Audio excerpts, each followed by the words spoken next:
Jolene Beckett saw the black SUV before she should have cared about it, and then she made the mistake of looking away. That decision almost cost her everything. It was 2:43 in the morning at a truck stop that existed for no reason other than Interstate 40 needed somewhere for the desperate and the weary to pause between Albuquerque and Amarillo. One of those places built from concrete and bad lighting and the collective exhaustion of everyone who'd ever pulled off the highway at an hour when nothing good was happening anywhere. Fluorescent tubes buzzed overhead like insects counting down the seconds to their own deaths. The air smelled of diesel fuel and old coffee and the particular loneliness that clings to places where nobody stays longer than they have to. Three 18-wheelers idled in the lot, their running lights glowing like tired eyes. A rusted Pontiac with Arizona plates sat near the entrance driver's seat, reclined, occupant invisible. And in the far corner of the asphalt, parked at an angle that gave it a clear sight line to the diner entrance, while remaining half swallowed by shadow, a black SUV with windows tinted so dark they looked like wounds cut into the body of the vehicle. Engine off, no interior light, no movement, just sitting there with the patience of something that had learned to wait. Jolene had clocked it the moment she rolled in 97 minutes ago, her Harley's engine dropping from a roar to a growl as she eased into a spot near the diner door. Old habit, 15 years wearing a Hell's Angels patch taught you to catalog your surroundings the way other people check the weather. Vehicles that didn't belong, faces that appeared twice, exits, angles, lines of retreat. You didn't survive the life she'd lived by trusting that the world was safe. You survived by assuming it wasn't and preparing accordingly. The SUV was wrong. She'd known that from the first glance. Too clean for a truck stop at this hour, windows too dark for legitimate travel, positioned with the kind of deliberate geometry that spoke of training rather than convenience. Someone inside that vehicle was watching something, or waiting for something, and neither option was comforting at 2:43 in the morning in the middle of the New Mexico desert. But Jolene's mind was 340 miles away, tangled in a courthouse she wouldn't enter, for another 6 weeks trapped in a custody battle that had consumed the last 3 years of her life and showed no signs of releasing her. Darcy, 7 years old, gap-toothed smile and auburn hair that exploded in every direction regardless of how many clips and bands and prayers you threw at it. Standing in the lock screen photo on Jolene's phone wearing an oversized Hell's Angels shirt like a nightgown, grinning in front of the Harley with the fearless confidence of a child who had never been given a reason to doubt that the world would catch her when she fell. 6 weeks until a family court judge decided whether that little girl spent her childhood with a grandmother who would die for her or a father who couldn't stay clean long enough to remember her birthday. Jolene swung off the Harley with the practiced ease of someone who'd been mounting and dismounting motorcycles for longer than some people had been alive. Her boots hit asphalt. Her knees complained. 58 years of hard living made themselves known in joints and tendons, in the particular stiffness that settled into your lower back after 400 miles of desert highway. She stretched, felt vertebrae pop like small surrenders, and headed for the diner without looking at the SUV again. That was the mistake. Not the only one she'd make tonight, but the one that started the chain. The diner door had a brass bell on a spring that chimed when she pushed through. Cheerful sound, completely wrong for the hour and the emptiness and the weight she was carrying. 2 truckers hunched over the counter like men praying to coffee. A waitress behind the register who looked like she'd started her shift sometime during the previous administration and hadn't found a reason to stop. Cook visible through the service window, cigarette balanced on his lower lip, in direct violation of every health code the state of New Mexico had ever written. Jolene slid into a booth by the window. Not because she wanted to watch her bike, because some part of her, the part that had kept her alive through bar fights and bad deals and one particularly ugly night in Tucson that she still carried like a stone in her chest, that part wanted eyes on the parking lot, on that SUV that hadn't moved in 97 minutes, on the darkness that felt thicker than it should. Her phone buzzed against her hip. She pulled it out with hands that told stories she'd never share with strangers. Scarred knuckles from fights she'd won and a handful she'd lost. Calluses layered over calluses from decades of gripping handlebars through desert heat and mountain cold, and the kind of rain that turned highways into rivers. A thin white line across her right index finger from the night she'd learned that broken bottles didn't care about your intentions. The text message glowed on the screen. 3 words from the only person in the world who could make Jolene Beckett's chest feel like it was being squeezed by something she couldn't fight. Grandma, when you home, no punctuation, no emoji, just the raw, unfiltered need of a 7-year-old who didn't understand why the most important person in her world kept leaving. Jolene's thumb hovered over the keyboard, started to type, stopped, started again, deleted the letters one by one. The truth was she didn't know when she'd be home. Didn't know if this ride to nowhere was running from something or toward it. The custody hearing was 6 weeks away, and her lawyer had been very specific about what Jolene needed to do in those 6 weeks. Stay visible, stay clean, stay away from anything that could be photographed, recorded, or testified about in a courtroom. Be the grandmother the judge wanted to see, not the biker the newspapers wrote about. Harlan had a lawyer who knew exactly how to weaponize respectability, who could stand in front of a judge and paint Jolene as a danger to her own granddaughter, a violent woman from a violent world who had no business raising a child in a home where motorcycle engines rattled the windows and men with criminal records ate dinner on weeknights. Never mind that Harlan Beckett, 35 years old, her son, her firstborn, the baby she'd held against her chest and promised the moon, had a felony possession charge and 3 failed rehabilitation attempts and a habit of disappearing for weeks at a time into whatever chemical oblivion meth provided. Never mind that the last time Darcy had been left in Harlan's care, the neighbors had called the police because a 7-year-old was sitting on the front porch at midnight alone in February, waiting for a father who'd forgotten she existed. The law wasn't always logical, and lawyers who charged $400 an hour had a way of making logic irrelevant. She pocketed the phone without responding. Some conversations required more than text, required looking into those bright hazel eyes and explaining why the world was built on uneven ground, why the people who were supposed to protect you sometimes became the people you needed protection from. The waitress materialized beside the booth, 60-something with a name tag that read Nadine, and a face that had processed more human misery across a Formica counter than most therapists saw in a career. Coffee Hun Jolene's voice came out rougher than she intended. Years of desert wind and engine noise and shouting over music in clubhouses had sanded her vocal cords down to something that sounded like gravel being dragged across concrete. Nadine poured without asking about cream or sugar. Good instinct. Read the customer. Woman alone at a truck stop at 3 in the morning with blood-crusted knuckles and a leather vest covered in patches that most people cross the street to avoid. She didn't want cream and sugar. She wanted caffeine strong enough to keep her upright and something warm to wrap her hands around while the ghost circled. "You all right, sweetheart?" The question carried no judgment, just the tired kindness of someone who'd served coffee to the running and the broken for longer than some of these truckers had been driving. Jolene managed something that might have qualified as a smile under better circumstances. Just taking the long way home. Nadine's expression said she'd heard that line before and believed it about as much as she believed the cook when he swore he'd quit smoking. But she moved on without pressing. Some people wanted to talk. Some people wanted to be left alone with whatever they were carrying. The good ones could tell the difference. Jolene wrapped both hands around the mug. Heat seeped through ceramic into skin, grounding her in the present, pulling her back from the courthouse in her head, and the little girl 340 miles away, who was probably asleep by now, hopefully asleep curled up in the bed Jolene had bought her with the quilt Jolene had made from scraps of old shirts, because Darcy liked sleeping under things that smelled like home. Her gaze drifted back to the window, past her Harley sitting under the sodium lights like a loyal junk waiting for its owner, past the idle trucks in the silent Pontiac, to the far corner of the lot where that black SUV sat in the shadows, still unmoving, still patient, still wrong in ways that Jolene's survival instincts were trying to articulate, but her exhausted mind kept overruling. Something about the angle, the way it was positioned for a clear line of sight to the diner entrance, but tucked behind a concrete barrier that broke up its silhouette from inside.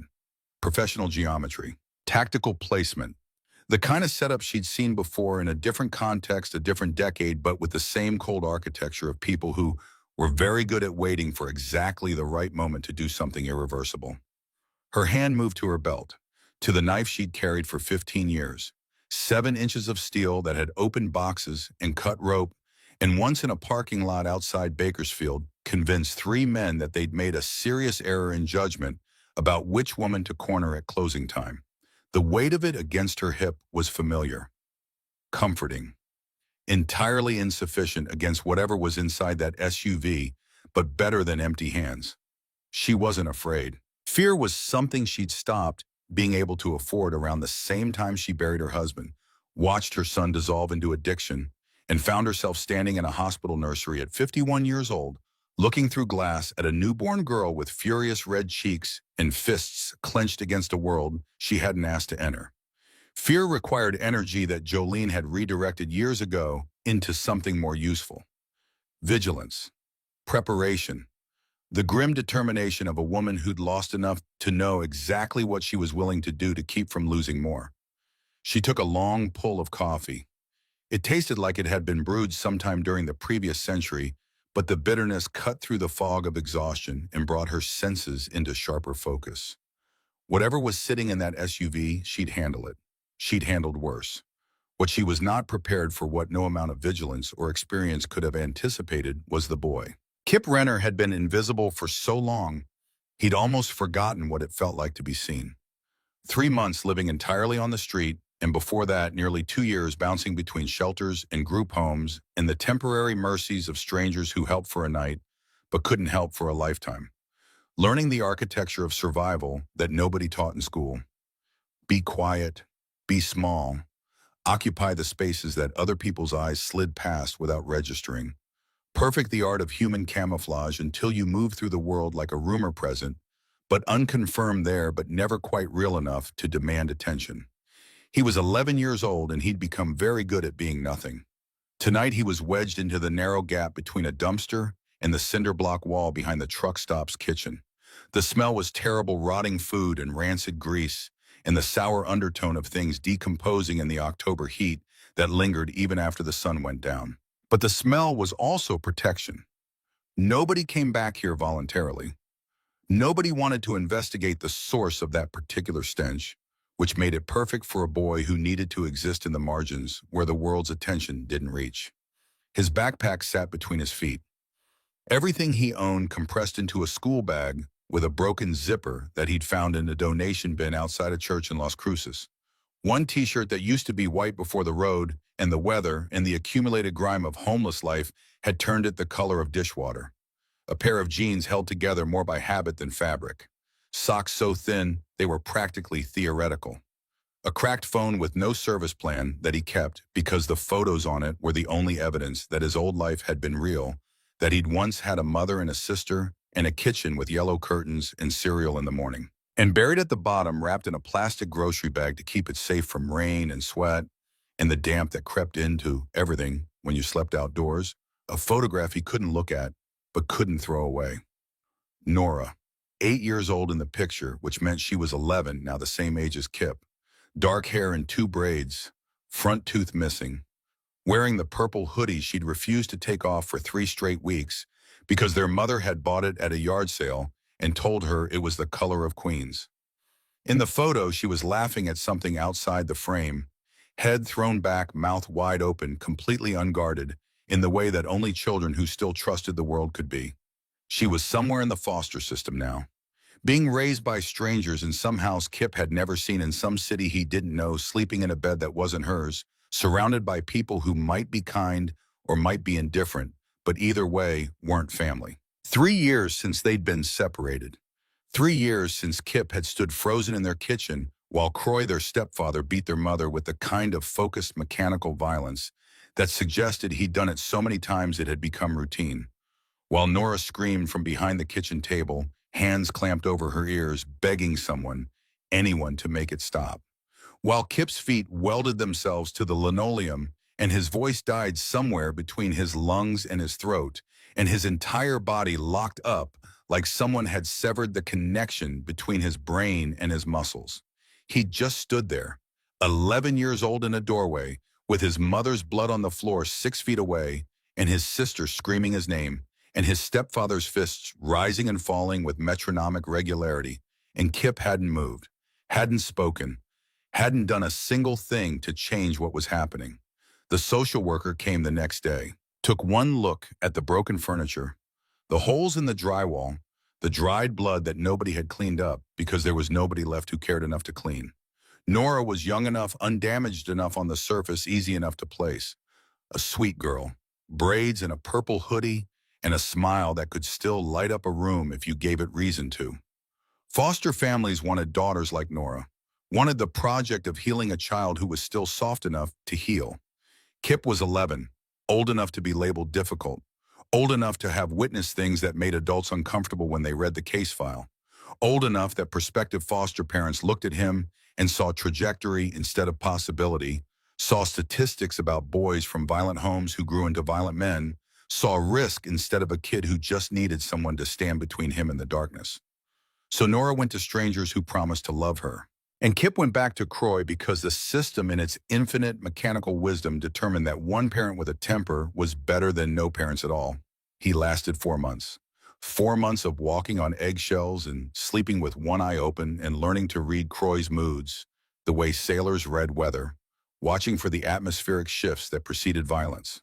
4 months of eating whatever was in the refrigerator when Croy wasn't looking and wearing long sleeves to school to cover bruises and telling teachers he was fine.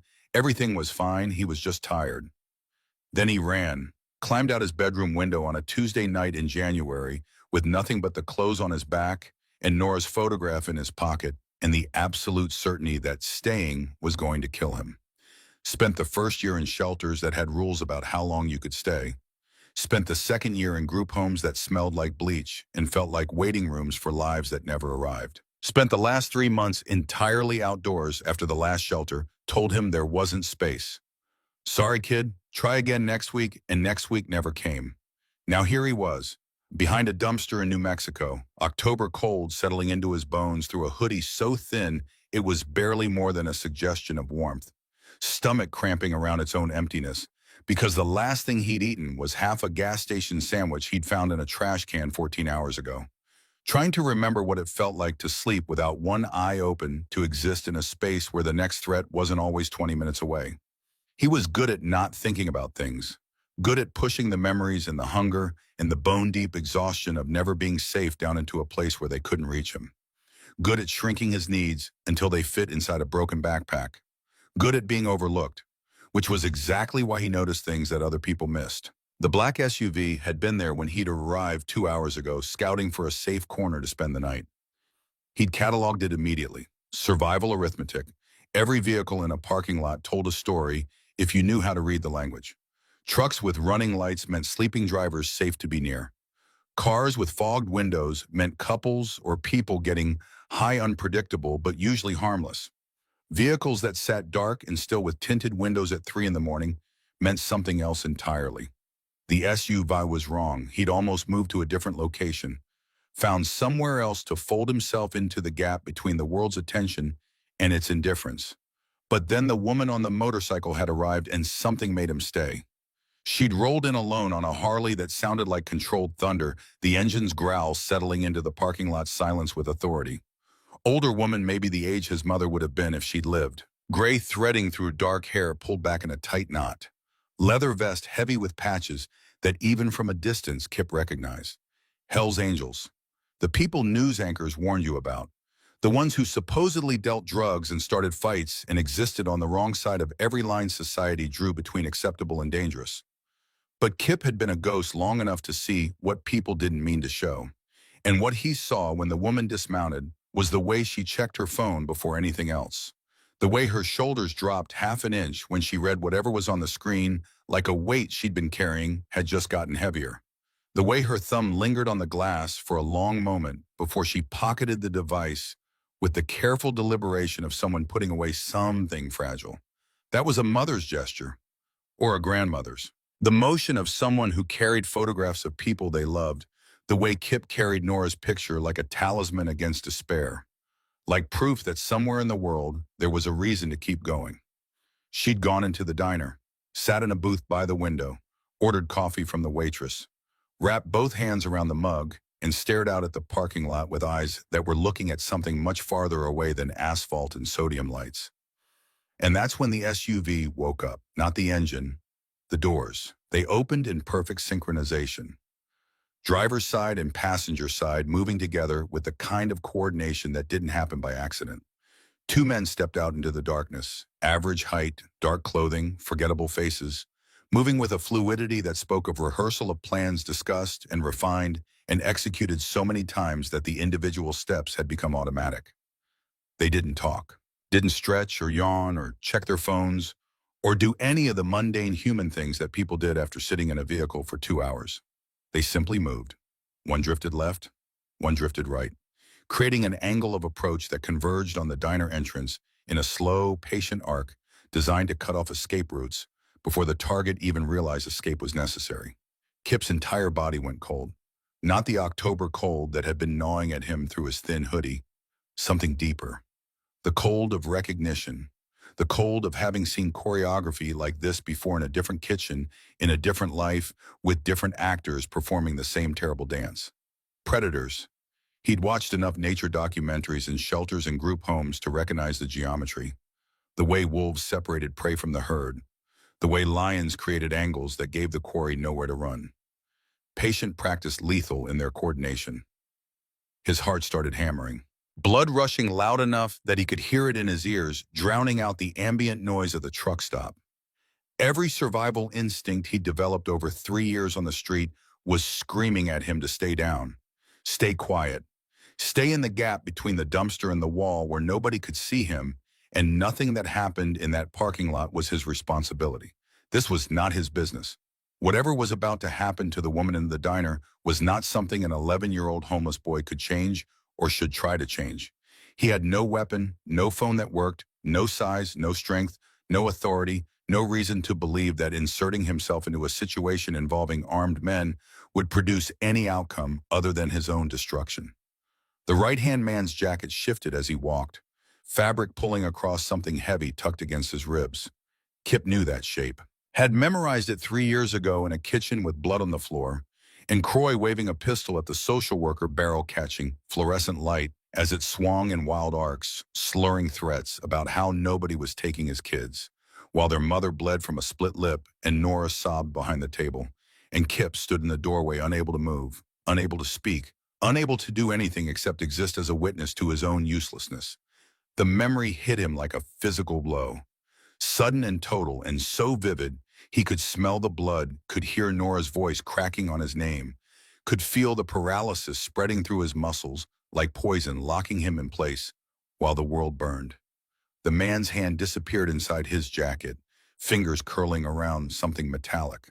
The parking lot was full of noise. Idling engines, buzzing lights, the distant white noise of highway traffic. But to Kip, everything went silent.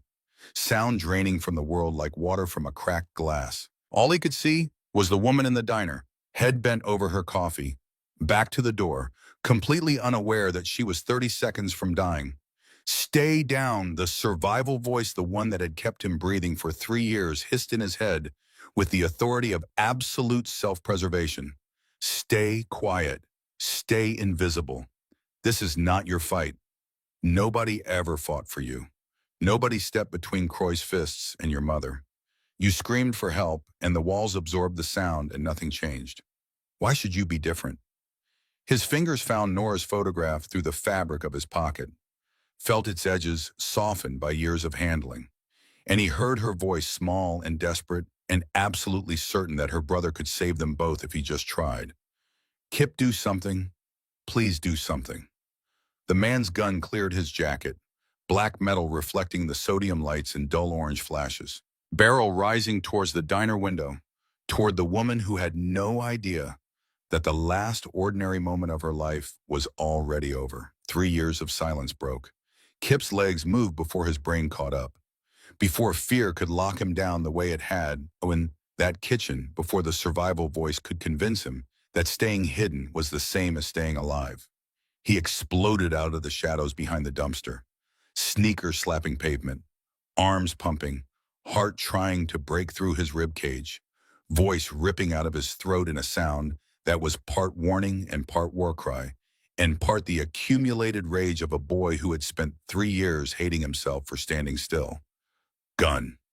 The word came out cracked and raw. 11-year-old vocal cords straining against a volume they were never designed to produce.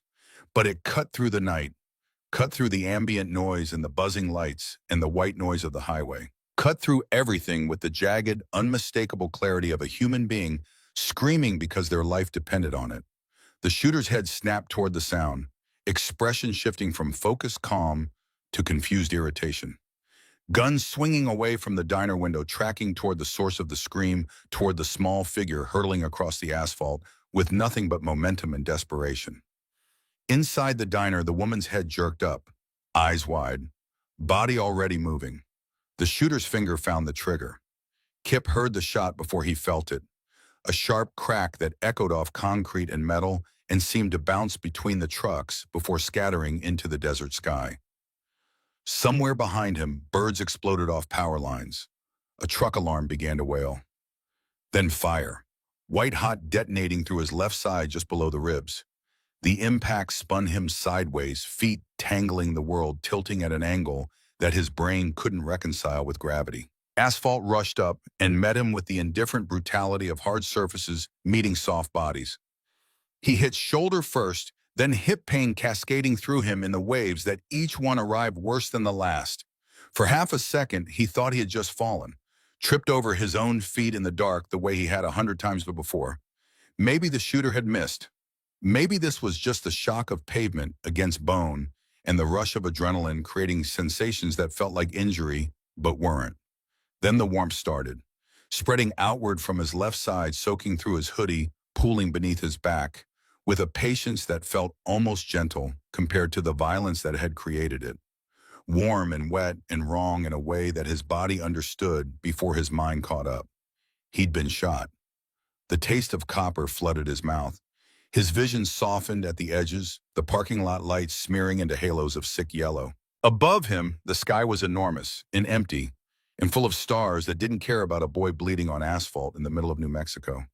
But he'd done it, for the first time in 3 years, when it mattered, when a gun was pointed at someone who deserved better than a bullet. Kip Renner had moved, had screamed, had thrown his body between violence and its target, and refused to stand frozen in the doorway while someone else paid the price for his paralysis.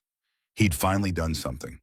Blood roared in Jolene's ears, louder than the gunshot that was still echoing across the parking lot, louder than her own heartbeat, louder than the scream that she realized after a disoriented second was coming from her own throat.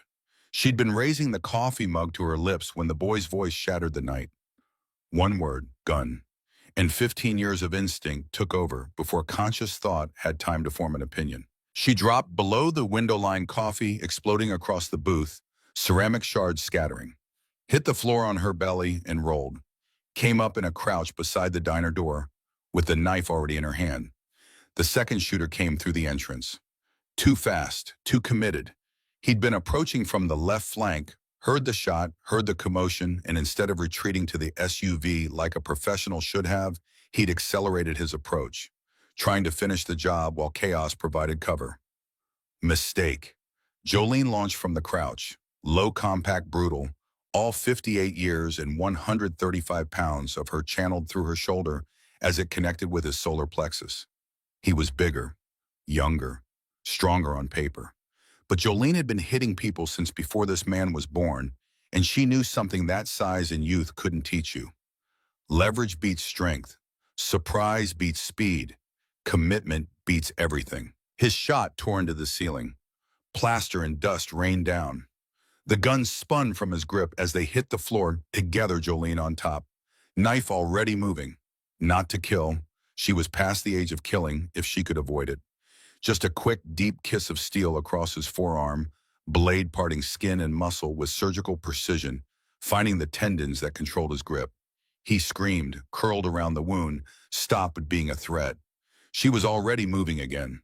Through the door, into the parking lot, boots pounding asphalt, eyes scanning. The black SUV roared to life, headlights blazing. The first shooter was scrambling inside, clutching something against his body. Tires screamed against pavement as the vehicle fishtailed toward the interstate with an acceleration that suggested a modified engine and a planned extraction route. Professional, rehearsed, gone before Jolene could close the distance. She let them go, because 20 feet away, a boy was lying on the asphalt, Small, so impossibly small, couldn't be more than 11 or 12, wearing a hoodie so thin she could see through it in places. Sneakers with the soles peeling away from the uppers. The kind of child who existed in the margins of society's peripheral vision, seen and unseen simultaneously present, but never quite real enough to demand the world's attention. He was staring up at the sky, eyes wide, each breath coming shallow and sharp, like his lungs were fighting against something his body couldn't explain. His left side was dark with a spreading wetness that looked black under the sodium lights, but Jolene knew was red. She'd seen enough blood in her life to recognize it by the way it moved, by the way it caught light, by the way it smelled when there was enough of it pooling on warm asphalt. She dropped to her knees beside him, hands going automatically to the wound, fingers pressing hard into his side, trying to slow the river, trying to keep his life from draining onto truck stop concrete in the middle of nowhere. His blood was hot against her palms, slick and real and terrifying in a way that her own injuries had never frightened her, because this was a child's blood, and children were not supposed to bleed like this, were not supposed to lie on parking lots at 3 in the morning with bullet holes in their bodies and eyes that were working very hard to stay focused on a world that was trying to go dark. "Stay with me, kid." Her voice came out harder than she intended. Command voice. The voice that had talked down violent drunks and maintained order in clubhouses, and once convinced a state trooper that the suspicious shape under her jacket was absolutely nothing worth investigating. "Hey, look at me. What's your name?" His eyes rolled toward her, struggled to find purchase. Lips moved. Sound came out thin and reedy, the voice of someone speaking from very far away. "Kip." She filed it, made it real. He had a name, was a person, not just a random kid who'd done something impossibly stupid and impossibly brave on a patch of asphalt that nobody would remember tomorrow. "I'm Jolene. You just stepped in front of a bullet for me, Kip. Why?" The question probably wasn't fair. You didn't ask a boy who was bleeding out to justify his choices. But she needed to understand what would make a child do what this child had done. What kind of desperation or courage or damaged wiring produced an 11-year-old who threw himself between a stranger and a gun? His answer came in fragments, words separated by gasps that sounded like they were being torn from somewhere deeper than his lungs. "Because nobody stepped in front of one for my mom." Pause, breath like broken glass. "Because Nora begged me to do something, and I just stood there." Another breath, weaker. "Because I couldn't live with that silence one more day." Each word landed on Jolene with the force of something heavier than language. She saw it all in the spaces between his sentences. The guilt, the trauma, the bone-deep, marrow-deep need to redeem himself for some failure that probably wasn't his fault, but felt like a verdict he'd been living under for years. She saw herself reflected back in miniature. Different details, different decades. Same desperate arithmetic of trying to protect the people who mattered when the world kept insisting you weren't enough. "Someone should have stopped it," he managed. "For my family." Nobody did.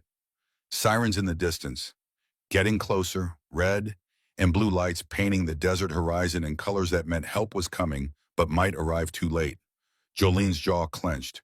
Rage built behind her eyes, but none of it pointed at this boy. All of it aimed at whatever series of failures, institutional and personal and systemic, had produced an 11-year-old who slept behind dumpsters and valued his own life so little that throwing it away for a stranger felt like an improvement. She leaned closer, close enough that he could smell leather and engine oil and the copper scent of his own blood on her hands. Close enough that her words carried weight even through his fading focus. "You listen to me, Kip."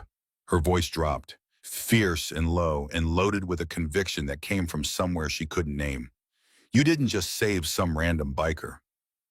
You saved a grandmother. If I died out here tonight, my granddaughter goes back to a father who can't take care of himself, let alone a 7-year-old. You didn't just save me, you saved her future." His eyes were losing focus, skin going pale beneath the grime and the sodium light. Breathing getting shallower, each exhale carrying less substance than the one before. But he was still holding, still fighting, still refusing to let go of a life that hadn't given him many reasons to hold on. "Did I at least do something right this time?" The question came out small, childlike. The voice of a kid who'd spent too long measuring himself against a failure he couldn't undo and finding the measurements short every single time. Jolene's grip tightened on his hand. Her other palm kept pressure on the wound, feeling his pulse beat against her fingers. She needed him to hear this, needed it to be the last thing he processed if the next few minutes went the wrong direction. You did more than right. You did what grown men wouldn't. And in my world, that means something. The paramedics arrived running, stretcher rattling, medical jargon flying fast enough that Jolene only caught fragments. Blood pressure dropping, pulse thready, gunshot wound lower left abdomen. Possible organ involvement. Need trauma team on standby. Someone tried to move her aside. She snarled, not a word. An actual sound, guttural and territorial, the noise of something protecting its own. I've got the bleed. You get the line in. They listened, maybe because her hands were already doing the work and switching positions in a crisis was dangerous. Maybe because the authority in her voice left no space for negotiation. Maybe because something in her face communicated clearly that arguing with this woman would cost more time than it saved. They loaded Kip as gently as the physics of the situation allowed, but physics didn't care about gentleness. Pain detonated through his small body as the stretcher lifted. She watched him bite down on the scream, swallow it, take it inside rather than let it escape. An 11-year-old boy who'd learned that showing pain invited more of it, that keeping silent was safer than crying out. That was wrong. All of it was wrong. 11-year-old boys should scream when they hurt. Should have adults who made the pain stop instead of adults who caused it. The ambulance doors open. Jolene climbed in without asking permission. Ma'am, you can't. The paramedics started. He saved my life. Her voice was steel-cooled in ice water. That makes him mine. I'm not leaving. The paramedic looked at her, at the vest with its patches and implications, at her hands painted with a child's blood, made a rapid calculation about which battle was worth fighting and which would only waste time that the boy on the gurney didn't have. Fine, but stay out of the way. Jolene wedged herself into the corner. Watch them work. I have line punching into a vein so collapsed from dehydration that it took 3 attempts. Oxygen mask fogging with breaths too shallow to sustain consciousness. Pressure bandages turning red almost as fast as they could be applied. She pulled out her phone with shaking hands. Blood smeared across the screen. She didn't care. Scrolled through contacts until she found the name she needed. Cormac Hale, 62 years old, president of the New Mexico chapter. The man who'd given Jolene her patch 15 years ago when she'd shown up at the clubhouse 6 months after burying Ray, hollowed out by grief and carrying the accumulated damage of a life that had already broken her more than once. Her first marriage years before Ray had taught her what fists felt like against her own skin. Ray Beckett had taught her what love looked like. Losing him to cancer had taught her that she needed a family forged from something harder than blood, a family that understood what it meant to fight back. The line rang once, twice. A rough voice answered, heavy with interrupted sleep and the particular irritation of someone who'd been doing this long enough to know that calls at this hour never brought good news. This better be worth waking me up. I need the club. Jolene's voice was steady now, combat calm. The voice of someone who'd made a decision and had no interest in being talked out of it. I'm calling in the oath. Silence, long enough that Jolene could hear Cormac's breathing change. Sleep evaporating, attention sharpening. You sure about that? That's not something we invoke lightly. She looked at Kip, pale as paper on the gurney. Machines doing the breathing his body couldn't manage alone. Blood on everything. A child the world had thrown away who'd proven he had more courage than men 3 times his size. I'm sure a kid named Kip just took a bullet for me. Someone tried to kill me, Cormac. Professional hit. 2 shooters, black SUV. They knew where I'd be and when. Harlan. Cormac didn't make it a Christian. Has to be. Jolene's free hand curled into a fist. He gets me out of the picture. He gets Darcy. Gets the inheritance. Gets everything. Where are you, ambulance, heading? To Albuquerque Medical Center. The boy's critical. I'll make calls. Cormac's voice carried the weight of promises that would be kept because they were the kind of promises that defined who you were if you kept them and destroyed who you were if you didn't. By morning, he doesn't wake up alone. None of this stays quiet. You understand what you're starting.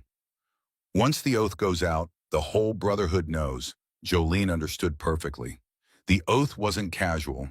It was an invocation, a declaration that someone outside the club had done something so significant that their life was now woven into the fabric of the Brotherhood itself, that anyone who came for them came for all of them. It meant Kip would never be invisible again, for better or worse, whether he wanted it or not. I understand. Do it.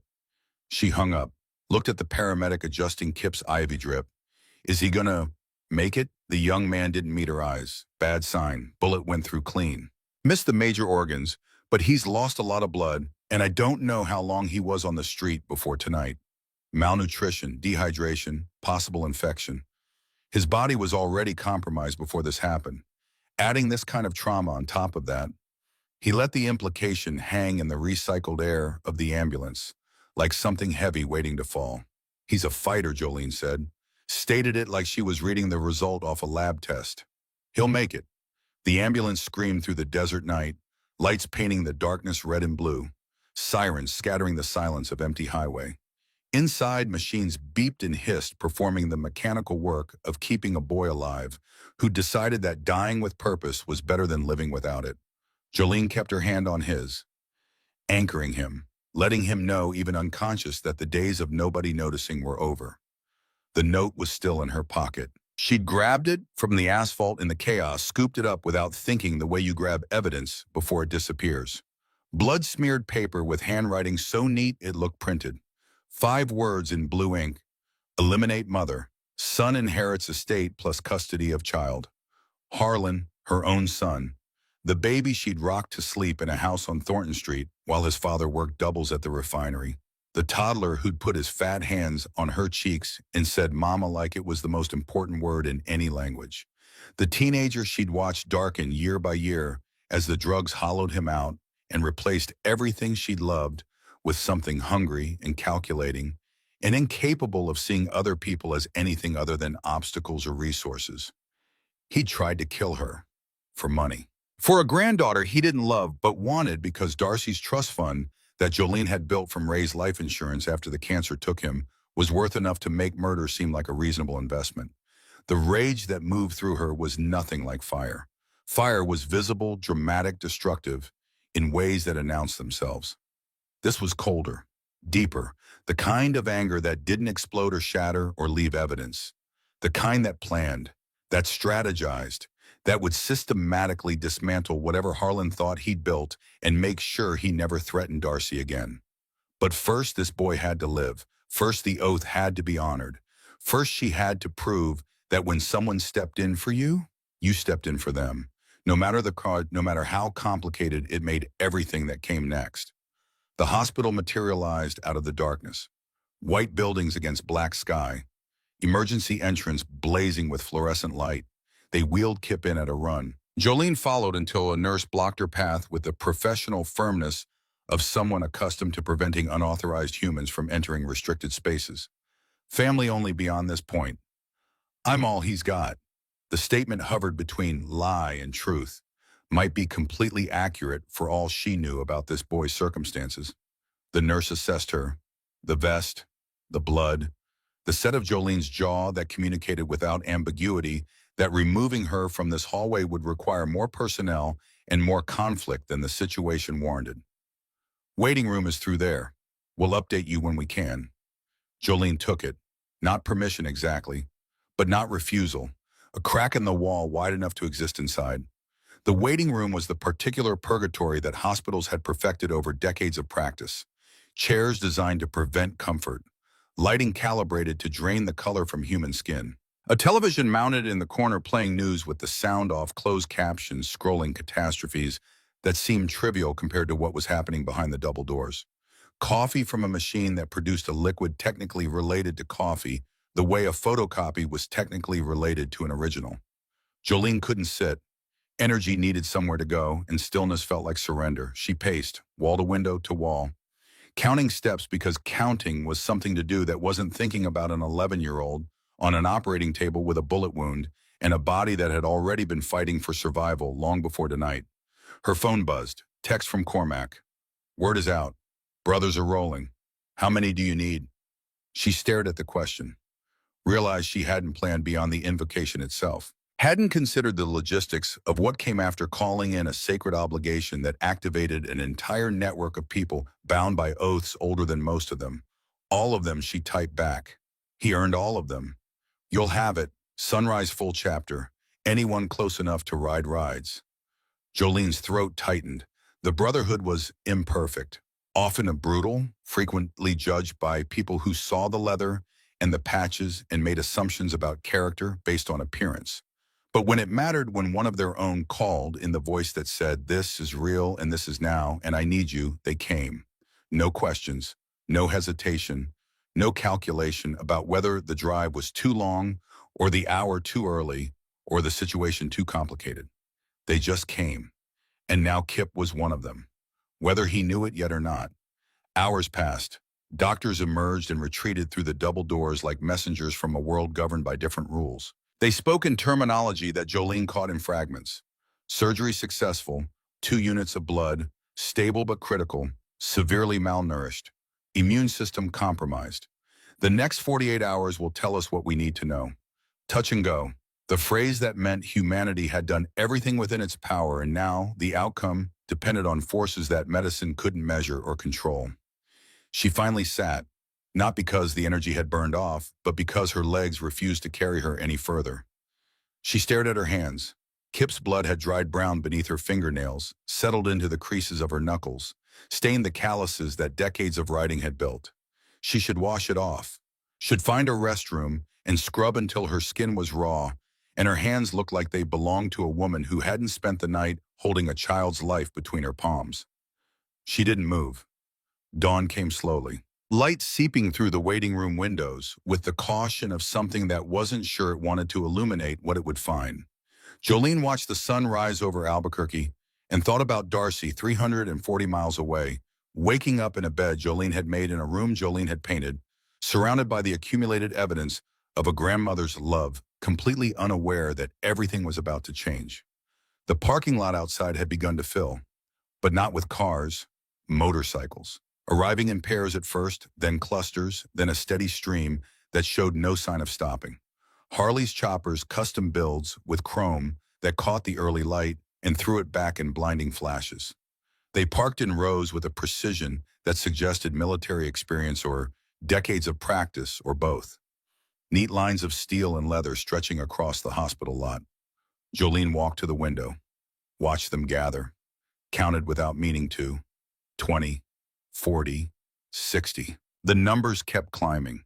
Men and women swinging off bikes, stretching road-stiff muscles, some looking like they'd been riding for hours, some still wearing the rumpled evidence of having been pulled from bed at 4 in the morning by a phone call that said, "Someone needs us."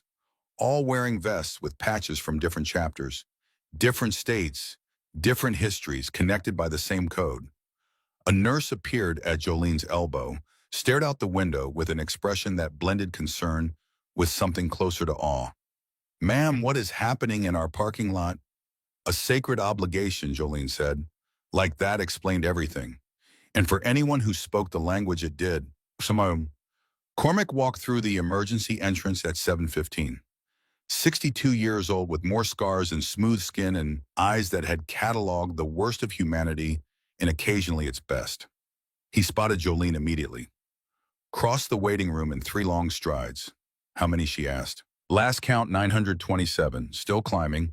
Got brothers riding in from Arizona, Colorado, Texas. Word moves fast when the oath gets called. 927 people. For a boy they'd never met. Because one of their own said he mattered." Jolene's eyes burned. She blinked hard. "He's in surgery. Touch and go." Cormac's jaw tightened. "He's got 900 reasons to pull through. Kids that brave don't give up easy." A doctor emerged through the double doors, young, exhausted, wearing scrubs that still carried evidence of Kip's blood in rusty patches across the chest. He looked around the waiting room. Family of Kip, Renner, Jolene stepped forward. "Here." The doctor's eyes went to her vest. Processed. Decided not to comment. "He's out of surgery. Bullet went through clean. We've repaired the damage and given him 2 units of blood. He's stable." Jolene heard the word he hadn't said yet. "But he's severely malnourished, dehydrated. His immune system is compromised. We're keeping him sedated to let his body focus on healing. The next 48 hours are critical. If infection sets in, he didn't finish, didn't need to. Can I see him? The doctor hesitated, glanced toward the window at the parking lot now overflowing with motorcycles visible through the glass. I think we can make an exception. 5 minutes. She followed him through corridors that all looked the same into the ICU where machines performed the tireless work of keeping damaged bodies functioning. Kip looked like he barely displaced the mattress beneath him, swallowed by equipment in white sheets, surrounded by equipment that dwarfed him. IV lines, oxygen mask monitors displaying numbers that Jolene didn't fully understand but watched anyway, because watching was something she could do when everything else was out of her hands. His skin was pale against white sheets, his breathing assisted by machines that made soft rhythmic sounds. But he was alive. Against odds that had been stacked against him since long before tonight, he was still here, still fighting. She pulled a chair close, took his hand carefully, avoiding the IV line. His fingers were thin, cold despite the warm blankets. The hand of a child who'd been hungry for months and alone for years and still found the strength to run toward a gun instead of away from it. You're going to make it, she told him. Stated it like a command, like her will alone could bend the mechanics of biology and infection and malnutrition into compliance. You're going to wake up and see something you've probably never seen before. People who give a damn, who stepped in for you the way you stepped in for me. His fingers twitched. Maybe reflex, maybe something deeper. I don't know your whole story yet, she continued. Don't know what put you on the street or who failed you or what you've been surviving to get here. But I know this, you saved my granddaughter's future tonight. That's a debt I spend the rest of my life repaying. Starting now, her phone buzzed. She almost ignored it, then looked. The message hit her like a second bullet. This is Ellery Marsh from New Mexico Child Protective Services. I've been assigned to Darcy Beckett's case. I need to speak with you immediately regarding an emergency custody motion filed by Harlan Beckett this morning. Jolene's hand tightened around Kip's. Her other hand was already dialing. Ellery answered on the first ring. Professional voice with the careful neutrality of someone trained to deliver bad news without inflection. Ms. Beckett, thank you for calling back. I need to inform you that your son, Harlan Beckett, filed an emergency petition this morning claiming that you were involved in a gang-related shooting incident last night. He's arguing that Darcy is in immediate danger due to your lifestyle and associations. A judge has granted a temporary order. Darcy has been placed in 72-hour emergency foster care pending a full hearing. Each sentence landed with precision. Surgical, devastating. He tried to have me killed. Jolene's voice was flat, shock doing the work that self-control couldn't. Last night, 2 hired guns professional hit. The only reason I'm alive is because a homeless boy saw them coming and took a bullet that was meant for me. That's a serious allegation, Ms. Beckett. I have a note from the shooter's pocket. Eliminate mother. Son inherits estate plus custody of child. That's not an allegation, that's evidence. I need to see that note. And I need a formal statement. Can you come to my office? I'm at the hospital. With the boy who saved my life. He's 11 years old and he almost died because my son decided I was worth more dead than alive. Pause. Jolene could hear Ellery recalibrating, recalculating, reassessing a case that had just become exponentially more complicated than the paperwork suggested. I'll come to you, Ellery said. Albuquerque Medical Center.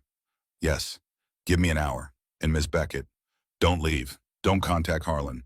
Don't do anything that could be characterized as aggressive or threatening.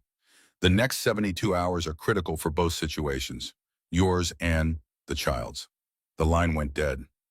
Jolene sat in the ICU's mechanical silence, holding the hand of a boy who'd saved her, thinking about a granddaughter 340 miles away, who was waking up in a stranger's house right now, wondering if anyone had explained what was happening in words that didn't sound like abandonment, wondering if Darcy understood, or if she was just sitting somewhere unfamiliar with unfamiliar blankets and unfamiliar sounds, waiting for a grandmother who'd promised to always come back and now seemed to have disappeared. Her phone rang again. Cormac, we've got a problem, he said without preamble. Another one.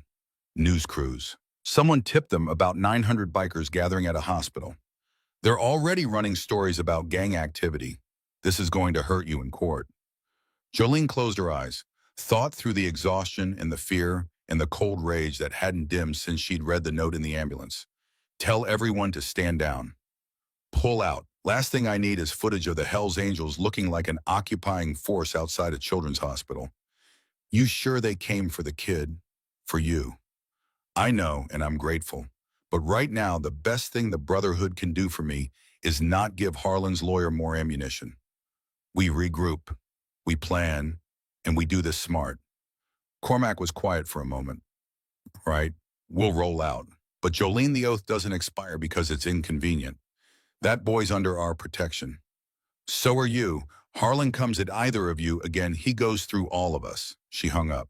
Looked at Kip, still unconscious, still fighting, still alive, because something inside him had decided that dying while running toward danger was better than living while standing still. Then she looked at the phone in her hand, at the message from Ellery Marsh that had turned a crisis into a catastrophe, at the blank screen where Harlan's name would appear if she called him, if she screamed at her own son for trying to kill her, for using their shared blood as a weapon, for seeing Darcy as nothing more than a number in a trust fund ledger. She didn't call, didn't scream, didn't break. Instead, she opened a new message, typed a text to Cormac. 3 sentences. Get me everything on Harlan's finances. Every contact, every meeting, every dollar he's spent in the last 6 months. And find out who Emmett Slayton is, the man he hired to kill me. I want to know everything about him by tonight. She hit send, put the phone away, looked at Kip one more time. Rest, she told him. Heal. When you wake up, I'll be here. And we're going to show them what happens when they underestimate a grandmother with nothing left to lose except the people she loves. Then she sat back in the chair, kept her hand on his, and began to plan. Not with the desperate improvisation of someone reacting to crisis, with the cold, methodical precision of a woman who'd survived every version of destruction the world had aimed at her and was now done playing defense. 72 hours. 3 days to save a granddaughter from a system that had already failed her, to keep alive a boy the world had discarded, to gather enough evidence to bury a son she'd raised and lost, and now had to destroy before he destroyed everything she'd built. 3 days. And Jolene Beckett had never needed more than that to change the terms of a fight. Outside the hospital window, the motorcycles were beginning to clear out. 927 engines rumbling to life in a controlled exodus that still managed to make the building's windows vibrate in their frames. A promise withdrawing but not disappearing. Relocating, not retreating. And somewhere on the other side of those mountains, a 7-year-old girl named Darcy was sitting in a stranger's kitchen eating cereal that tasted wrong, looking at a door that her grandmother hadn't walked through yet, holding on to a belief that was getting harder to hold with every hour that passed. Hold on, baby, Jolene thought. Grandma's coming, and when I get there, nobody takes you from me again. Kip woke to pain, and then to confusion, and then to the slow, terrible realization that he was still alive in a world he'd been fairly certain was finished with him. White ceiling, not the sky, not the stained underside of a highway overpass or the rusted metal of a dumpster lid. An actual ceiling, smooth and clean, and institutional, lit by fluorescent panels that hummed with the steady, indifferent persistence of machines performing tasks they'd perform whether anyone was watching or not. Beeping from somewhere to his right. Rhythmic, mechanical, each tone spaced with a precision that human hearts rarely achieved on their own.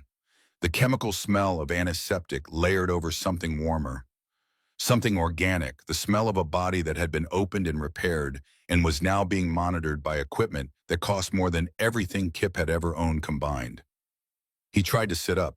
His body responded with a protest so immediate and so absolute that he stopped moving before the intention fully formed. Pain radiated from his left side in concentric waves, each one slightly different in character. The deep grinding ache of damaged tissue, the sharper bite of stitches pulling against skin that didn't want to be held together by thread. The general full-body exhaustion of a system that had been running on empty for months and had now been asked to heal a bullet wound on top of everything else it was already failing to manage. Easy. The voice came from his left, familiar in a way that didn't make sense because Kip had known this woman for less than an hour before consciousness abandoned him.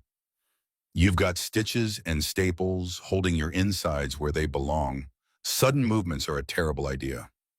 He turned his head slowly. Jolene Beckett was sitting in a chair beside his bed. Same leather vest, Same dark hair with its threads of gray pulled back tight. Same face, though the exhaustion had deepened in the hours or days since he'd last seen it, settling into the lines around her eyes and mouth like water finding the lowest ground. She looked like she'd been sitting in that chair since they'd wheeled him in. Like leaving hadn't occurred to her, or if it had, she'd dismissed the thought with the same efficiency she'd used to dismiss the second shooter's attempt on her life.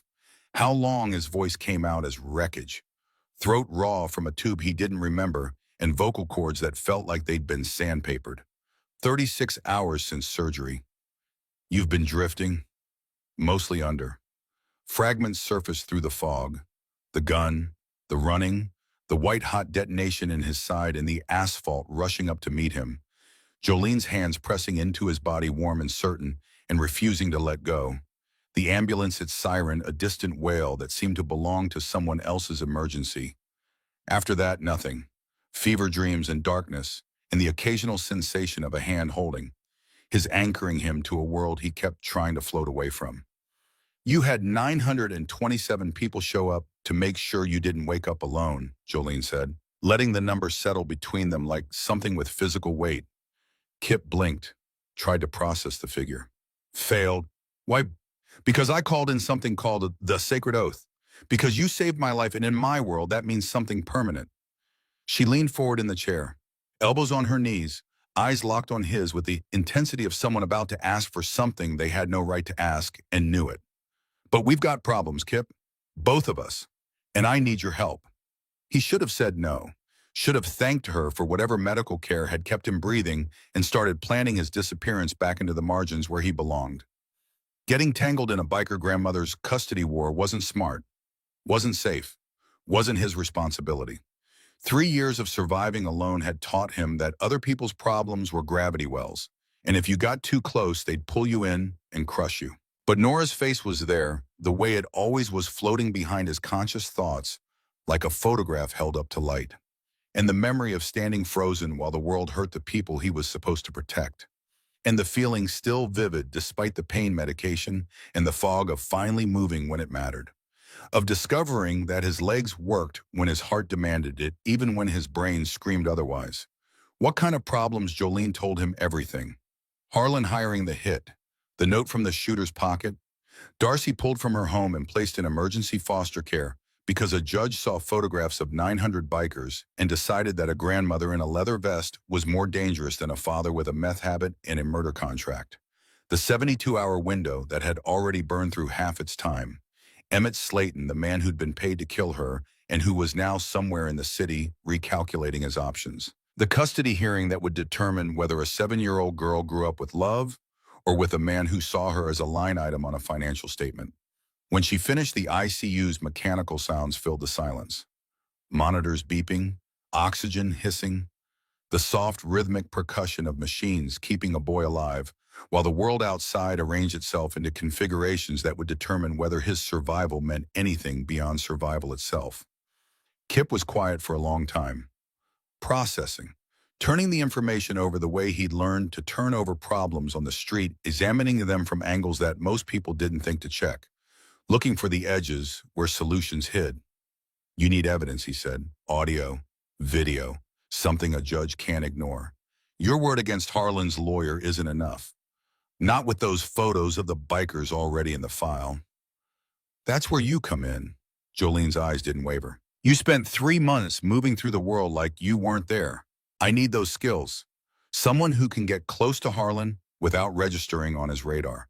Someone who can document what he's doing and who he's meeting and what he says when he thinks nobody's listening. You want me to follow him. I want you to help me save Darcy, and in the process, I'm going to help you save yourself. She pulled out her phone, showed him the lock screen. The same photograph he glimpsed from across a parking lot a lifetime ago. Little girl with auburn hair that defied physics, gap-toothed grin, Hell's Angel shirt worn as a dress, standing in front of a Harley with the confidence of someone who'd never been taught to be afraid of the world. This is my granddaughter. She's 7 years old. Right now, she's in a stranger's house, eating food that tastes wrong, sleeping in a bed that doesn't smell like home. Every hour that passes, she loses a little more faith that the adults in her life are going to keep their promises. I cannot let that continue, but I can't do this alone. Kip looked at the photograph, saw Nora superimposed over Darcy's features. Different face, different hair, different circumstances. Same age, same innocence that the world was methodically working to extinguish. Same need for someone to stand between them and the people who should have been protecting them but had become the threat instead. "If I help you," he said, the words forming slowly, each one tested for weight before he let it go. "You help me find my sister." "Yes, she's been in foster care for 3 years. 6 different placements. I don't know where she is, or if she's safe, or if she even remembers me." "We'll find her. My tech specialist is already looking." "But Kip, I need you to understand something." Jolene's voice dropped, quiet enough that the monitors nearly drowned it. "If you do this, and Harlan figures out you're not just some random street kid, if Emmett Slayton realizes you're part of what's happening, they will come for you. And if they do, then they go through me first, and through 900 people behind me. That's what the oath means. You're under protection now. Full weight of the Brotherhood. Anyone touches you, they answer to all of us." It should have sounded like an empty promise, the kind that adults scattered like confetti, bright and meaningless, dissolving the moment real pressure was applied. Kip had collected enough broken promises to know their shape, their weight, the hollow sound they made when you held them up to your ear and listened for substance. But Jolene said it like a contract signed in something that didn't wash off, like she understood that breaking it would cost her something she couldn't afford to lose. "Okay," Kip said. "Tell me what you need." Well, Reese Whitlow arrived at the hospital that afternoon. Mid-40s, red hair shot through with metallic silver tattoos crawling up both forearms in patterns that suggested either military service or a very specific kind of professional experience. She walked into the ICU with the purposeful stride of someone who'd spent time in environments where hesitation was the difference between breathing and not breathing. Leather vest marked with Arizona chapter patches, eyes that missed nothing and revealed less. Jolene made introductions. Reese pulled up a chair, studied Kip with the clinical attention of someone assessing an asset's capabilities. "Heard you took a bullet for Diesel." That true Diesel was Jolene's road name. Ernest Reese explained, by riding 400 miles through a sandstorm to reach her husband before the cancer killed him.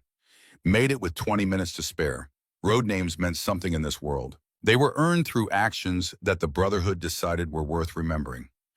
Kip nodded. Reese nodded back. No sentiment, no excess, just the acknowledgement of one person's assessment of another person's courage filed away and weighted accordingly. Quinn laid a laptop on the bedside table. Open files. Satellite images, financial records, phone logs, movement patterns. All of it compiled in the 36 hours since Jolene had made the call. "Here's what we know about Harlan Beckett," Reese said. "Creature of habit.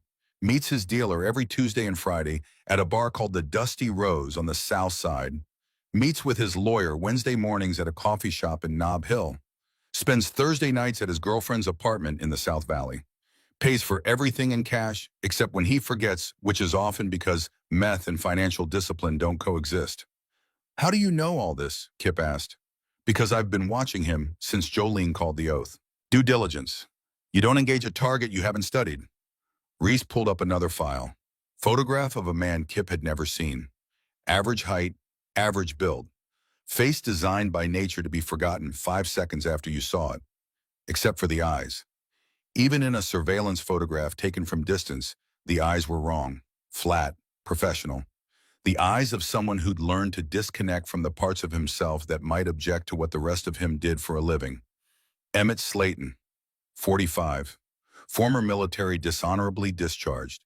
Private security for 6 years, then freelance work that the records describe as consulting, but that everyone in the intelligence community recognizes as contract killing. 3 suspected hits in the last decade. No convictions. No arrests. The kind of professional who doesn't make mistakes. "He made one last night," Jolene said. "He missed. He missed because an 11-year-old kid did something nobody planned for." Reese's expression suggested that she didn't consider this a reliable tactical advantage. "Next time he won't have an audience screaming warnings." Jolene leaned forward. "Can we prove the connection between Harlan and Slayton?" "Not yet. Harlan's been careful about one thing. He pays through a shell company registered to his girlfriend's name. Money flows through 2 intermediary accounts before it reaches Slayton. On paper, there's no direct link. Then we create one. Jolene's voice carried the flat certainty of someone who'd already worked through the problem and arrived at a solution she didn't particularly like, but was prepared to execute. We need Harlan on recording, talking to Slayton, discussing the hit, discussing Darcy, discussing money. Audio that a DA can take to a grand jury and a judge can't dismiss. That's where your boy comes in. Reese looked at Kip. You follow Harlan, document his meetings, record his conversations. Get close enough to capture evidence, but not so close that he notices you exist. Kip thought about 3 months of sleeping behind dumpsters, about learning to move through crowded spaces like water through a sieve, about the particular skill of being present without registering on anyone's consciousness, of occupying the dead spots in people's peripheral vision where attention didn't reach. I can do that. Good, because we've got less than 36 hours before the custody hearing. We need evidence before that judge takes the bench, or Darcy ends up a permanent ward of a system that's already failed her once. Jolene stood, pulled Reese aside. Kip watched them talk in low voices, saw Jolene's hands moving with the precision of someone drawing battle plans in the air. Not asking for input, giving instructions. Reese listened, nodded, asked one question that Kip couldn't hear, received an answer that seemed to satisfy her. When Jolene came back, her expression had the settled quality of a decision that had been made and wouldn't be revisited. Here's how this works, she said. Reese wires you with equipment so small looks like shirt buttons. Audio recorder, GPS tracker sewn into your jacket lining. Panic button disguised as a charity bracelet. You follow Harlan to the Dusty Rose tonight. I'll be 3 parking spots away on my bike, close enough to reach you in under 60 seconds if anything goes wrong. You record everything you can. We get what we need and we get out. And if Harlan makes me, he won't. Jolene's voice carried a certainty that felt less like reassurance and more like a statement of operational parameters. You've been invisible for 3 years. He's a 35-year-old meth addict whose attention span barely covers the distance between his hand and his pipe. You're a ghost.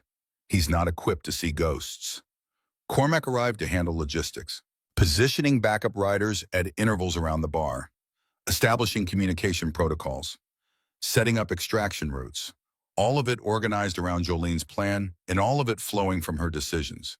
Cormac offered suggestions, Reese raised operational concerns, but the architecture was Jolene's, and everyone in the room understood that the chain of command started and ended with the woman in the leather vest who was fighting for a granddaughter and had acquired a wounded boy along the way. The Dusty Rose sat on a block of South Albuquerque where the buildings looked like they'd been constructed from cigarette smoke and bad decisions. One story, flat roof, neon sign with 2 burned-out letters that turned the name into something illegible. Parking lot full of vehicles that had seen better decades. The kind of establishment where the bartender didn't remember faces because remembering faces was bad for business. Kip entered alone, walked through the front door with the shuffling gait of a kid looking for a bathroom or a vending machine. Hands in his pockets, eyes down, radiating the particular harmlessness of someone too young and too small to be worth noticing. He found a booth 2 rows from the back corner, slid in, pulled out the cracked phone that had no service but looked functional enough to serve as a prop. A kid killing time. Background noise. Furniture. Harlan Beckett was already there. Back corner booth. 35 years old but wearing the face of a man 20 years older. Meth had done its architectural work with the thoroughness of a demolition crew. Hollowing out the cheeks, sinking the eyes, stretching the skin over bone, until the skull's geometry was visible beneath. Twitchy movements, fingers that couldn't stay still, the restless, brittle energy of a body running on chemicals that demanded constant replenishment. He was meeting his dealer. Transaction first, envelope passed across the table, small package received in return. Disappeared into Harlan's jacket with the practiced speed of a man who'd performed this exchange hundreds of times. Kip watched without watching. The art of peripheral observation. Eyes on his dead phone, ears tuned to frequencies that most people's attention didn't reach. The wire hidden in his collar capturing audio so with a sensitivity that Reese had described as capable of picking up heartbeats from across a room. The dealer left. Harlan stayed, ordered another drink, checked his phone with the nervous repetition of someone waiting for news that would determine whether his night got better or significantly worse. And then Emmett Slayton walked in. Kip recognized him from the surveillance photograph. The forgettable face, the average build. But in person, the wrongness that the photograph had only hinted at was fully visible.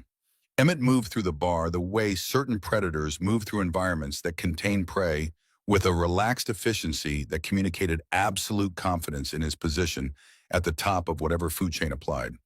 His eyes scanned the room once, registered everything, dismissed most of it, slid past Kip without pausing the way one knew. Eyes slid past furniture and light fixtures and all the other background elements that a brain processed without engaging. Invisible. Still invisible. The skill that had kept Kip alive was now keeping someone else alive. Emmett sat across from Harlan. No greeting, no small talk. The conversation began mid-thought as if they'd been talking continuously, and this was merely a resumption after a brief intermission. Harlan spoke first, voice carrying the petulant whine of a man who'd never learned to manage frustration because the drugs did that work for him. The old woman survived. You told me it was handled. The boy complicated things. Emmett's voice was flat, stripped of inflection the way a room could be stripped of furniture, leaving only the bare structure. The job isn't finished.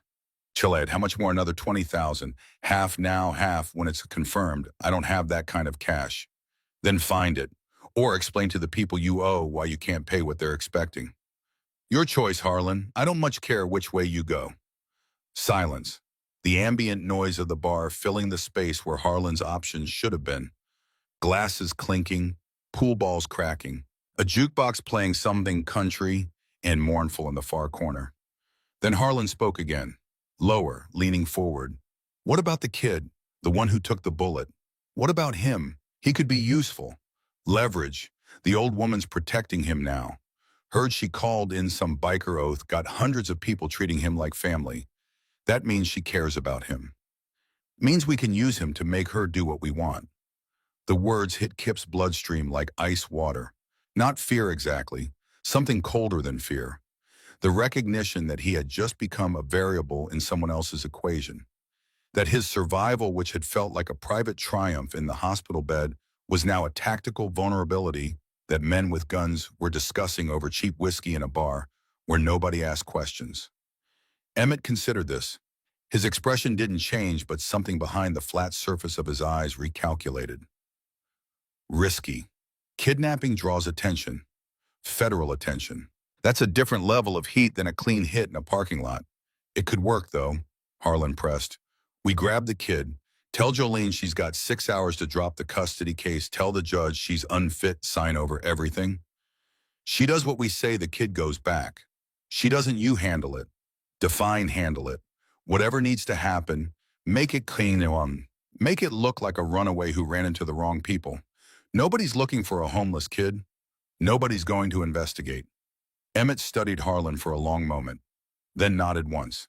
Give me 24 hours. I'll put something together. They left separately. Harlan first weaving through the parking lot with the unsteady gait of a man whose relationship with vertical surfaces was adversarial. Emmett 5 minutes later moving with the unhurried precision of someone who never had to worry about being followed because he'd spent a career making sure he was the one doing the following. Kip waited until both were gone, then triggered the panic button on his wrist.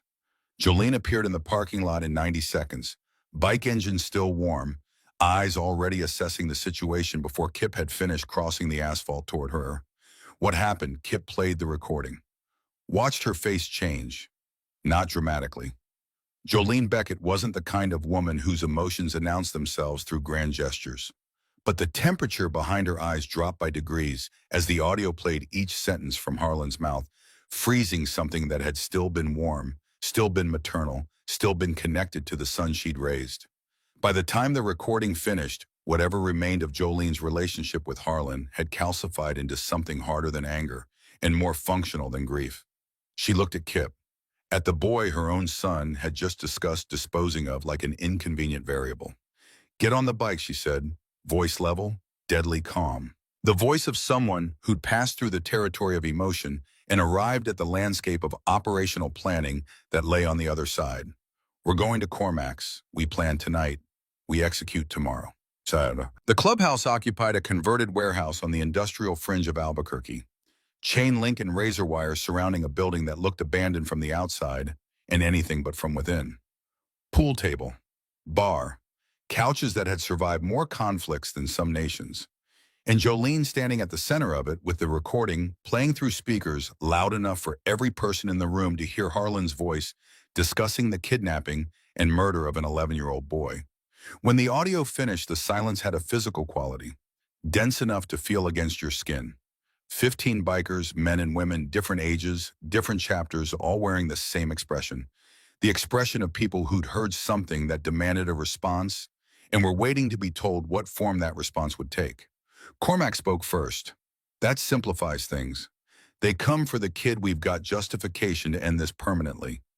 No. Jolene's voice cut through the murmur of agreement that had begun to build.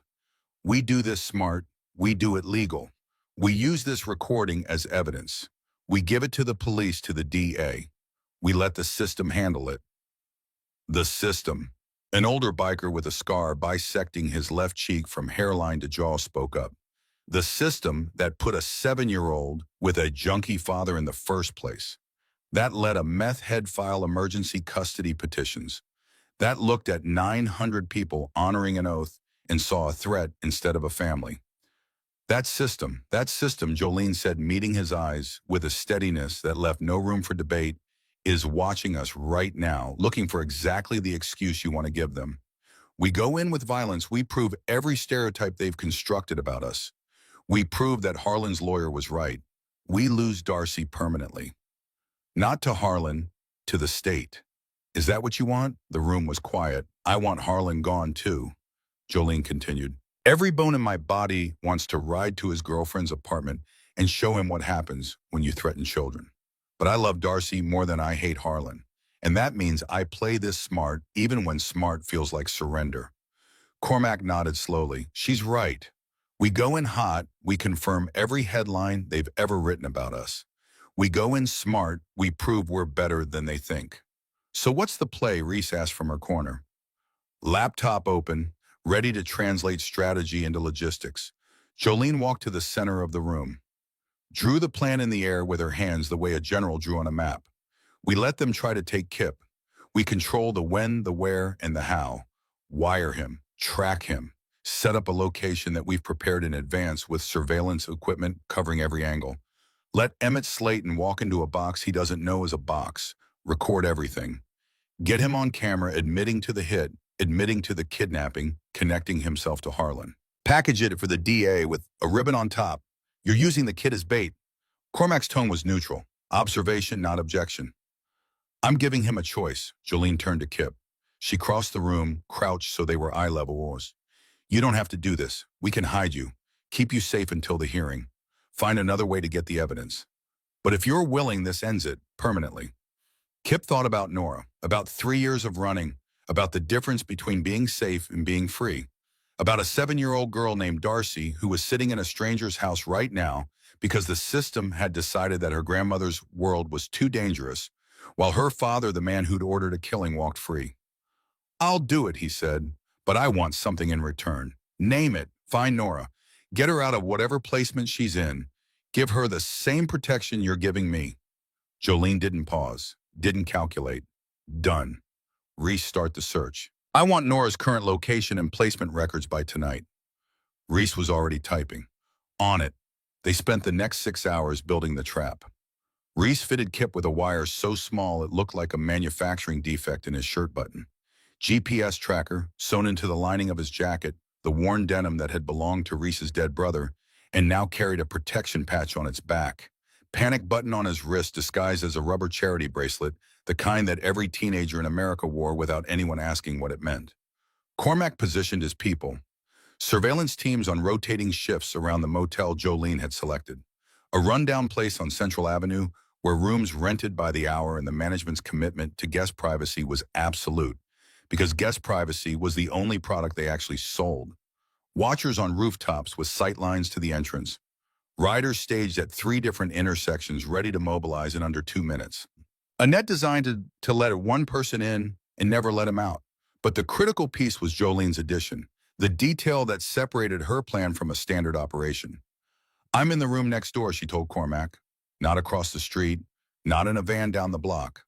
Next door, sharing a wall with whatever happens. That's not standard protocol. You're too close. If he finds you before he gets to the kid, then I handle it. The way I handled the second shooter at the truck stop. The way I've handled every threat that's come at my family for 30 years. Cormac studied her. Whatever he saw in her expression, he decided arguing was a losing proposition. All right, but the door between rooms stays unlocked and Reese monitors your feed separately. Anything goes wrong, we're through that wall in seconds. Agreed. Night fell. Jolene drove Kip to the motel, walked him to room 117, checked the surveillance equipment that Reese had installed during the afternoon. Cameras in the smoke detector, microphones in the lamp, audio pickup sensitive enough to capture a whisper from 10 feet.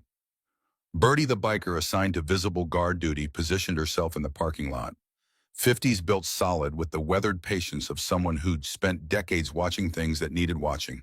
She sat on her bike near the entrance, visible enough to be noticed, distracted enough to appear careless. If you see Slayton coming, you hit the button, Birdie told Kip. Don't try to fight, don't try to run. You're the bait. Let us do the catching. Then they left him alone. Room 117 smelled like cigarette smoke and cleaning products that hadn't been effective since the previous decade. Stained carpet, thin curtains that filtered the parking lot's sodium light into a weak orange glow. A bed that sagged in the middle like it had given up on structural integrity years ago. Kip sat on the edge, wore the wire, kept the panic button within reach, listened to his own heartbeat, and waited for violence to find him one more time. Through the wall, he could hear Jolene, not her words, just the fact of her presence. Occasional movement, the creak of a chair, a sound that might have been her checking her phone. Close, real, present. Not a voice through a radio or a promise from a distance, but an actual human being, 12 inches of drywall away, betting her safety on the same plan she'd asked him to bet his on. It helped, knowing she was there. Knowing that for the first time in 3 years, the space between Kip and the nearest person who gave a damn about whether he lived or died could be measured in inches instead of miles. He didn't have to wait long. 2 in the morning, the door didn't explode, didn't splinter. The lock simply turned with a metallic click that was almost gentle, the sound of a tool operated by someone who'd opened locked doors so many times the mechanics had become instinctive. The door swung inward with the quiet confidence of a professional entering a space he'd already assessed and dismissed as non-threatening.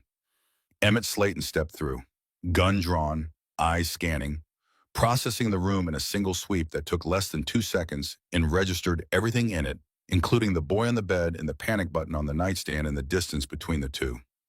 Nothing personal, kid. His voice was flat, the same absence of inflection that the surveillance photograph had promised. Wrong place, wrong time.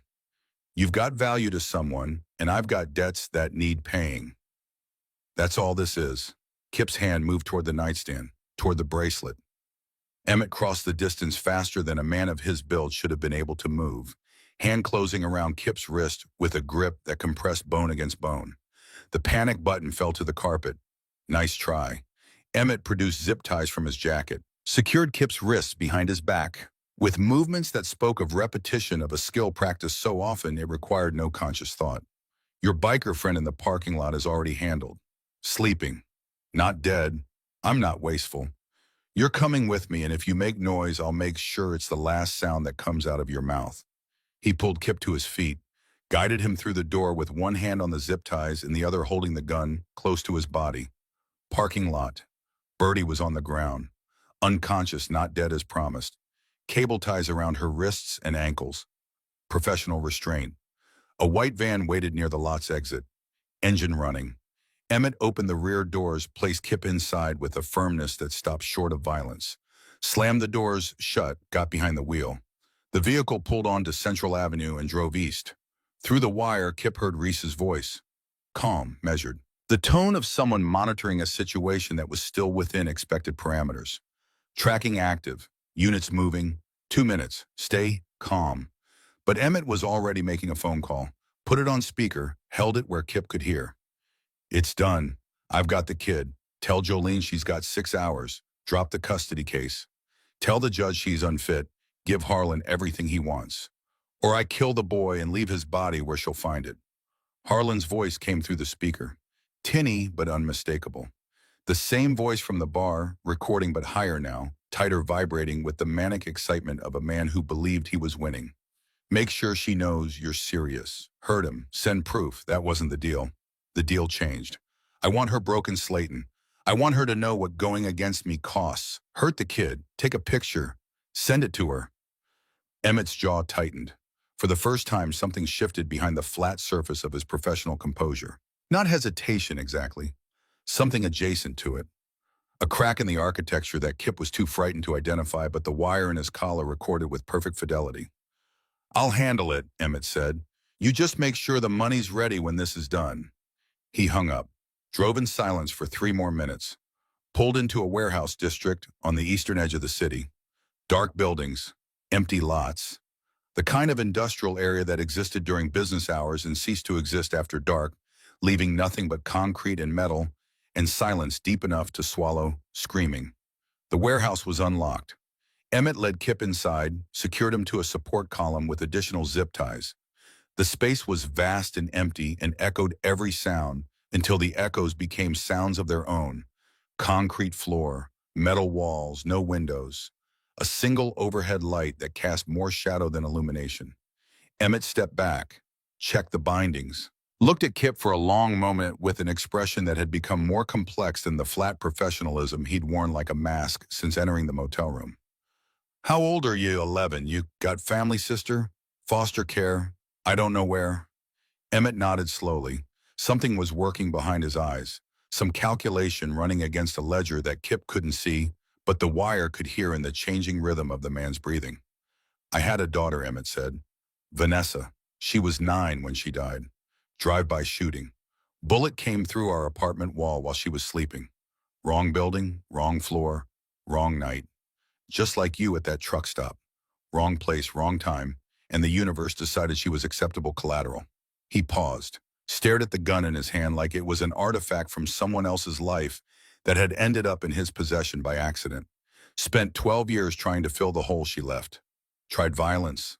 Tried anger. Tried jobs like this one, telling myself that if I couldn't protect my own daughter, at least I could turn other people's pain into money. Thought if I stopped caring about anything, the empty space would stop hurting. It didn't, just made the hole bigger. Then why are you doing this? Kip's voice was small in the enormous space, swallowed by echoes and concrete and the weight of a conversation that had shifted from captor and captive to something stranger and more fragile. Because I'm good at it. Because people pay me. Because I convinced myself that there wasn't enough of me left to care about the difference between a job and a murder. His eyes focused on Kip with sudden clarity. But you know what's funny? The man who hired me, Harlan, he's a father too. Got a 7-year-old daughter he's trying to take custody of. Not because he loves her, because she's worth money. Because there's a trust fund with her name on it, and he can't access it unless he's her legal guardian. Darcy, Kip said. Yeah, Darcy. Emmett's jaw muscles worked. The crack in his professional composure widened, and I was about to help him do it. Was about to kill a grandmother who's fighting to protect a little girl from a father who sees her as an asset on a balance sheet. Was about to do to Darcy exactly what someone did to Vanessa. Take away the person who loved her most. Let her grow up in a world where the last person who fought for her was gone.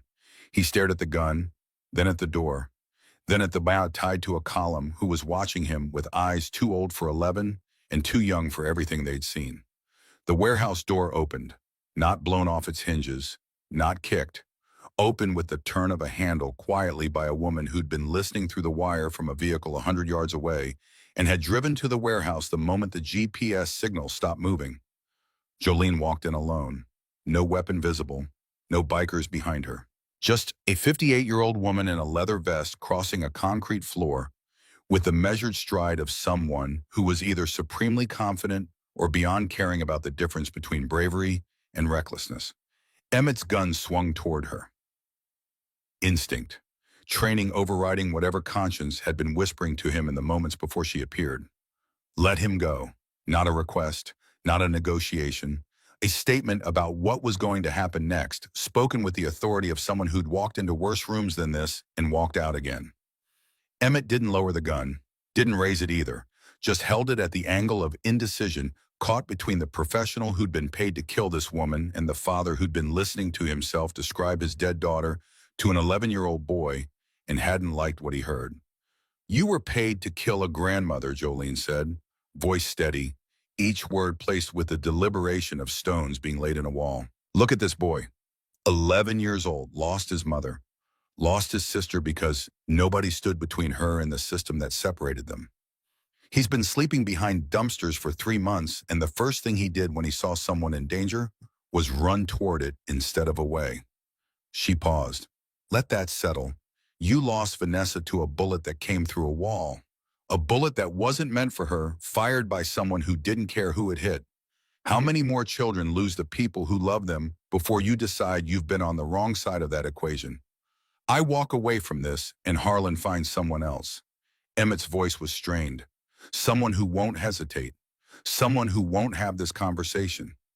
Someone who kills you, and probably the kid too, just to clean up the mess. Then testify." Jolene took a step closer. "Give us Harlan, every payment, every conversation, every instruction he gave you. Trade what you know for a deal with the DA. Let the system put him where he belongs instead of letting him keep hurting people who can't fight back."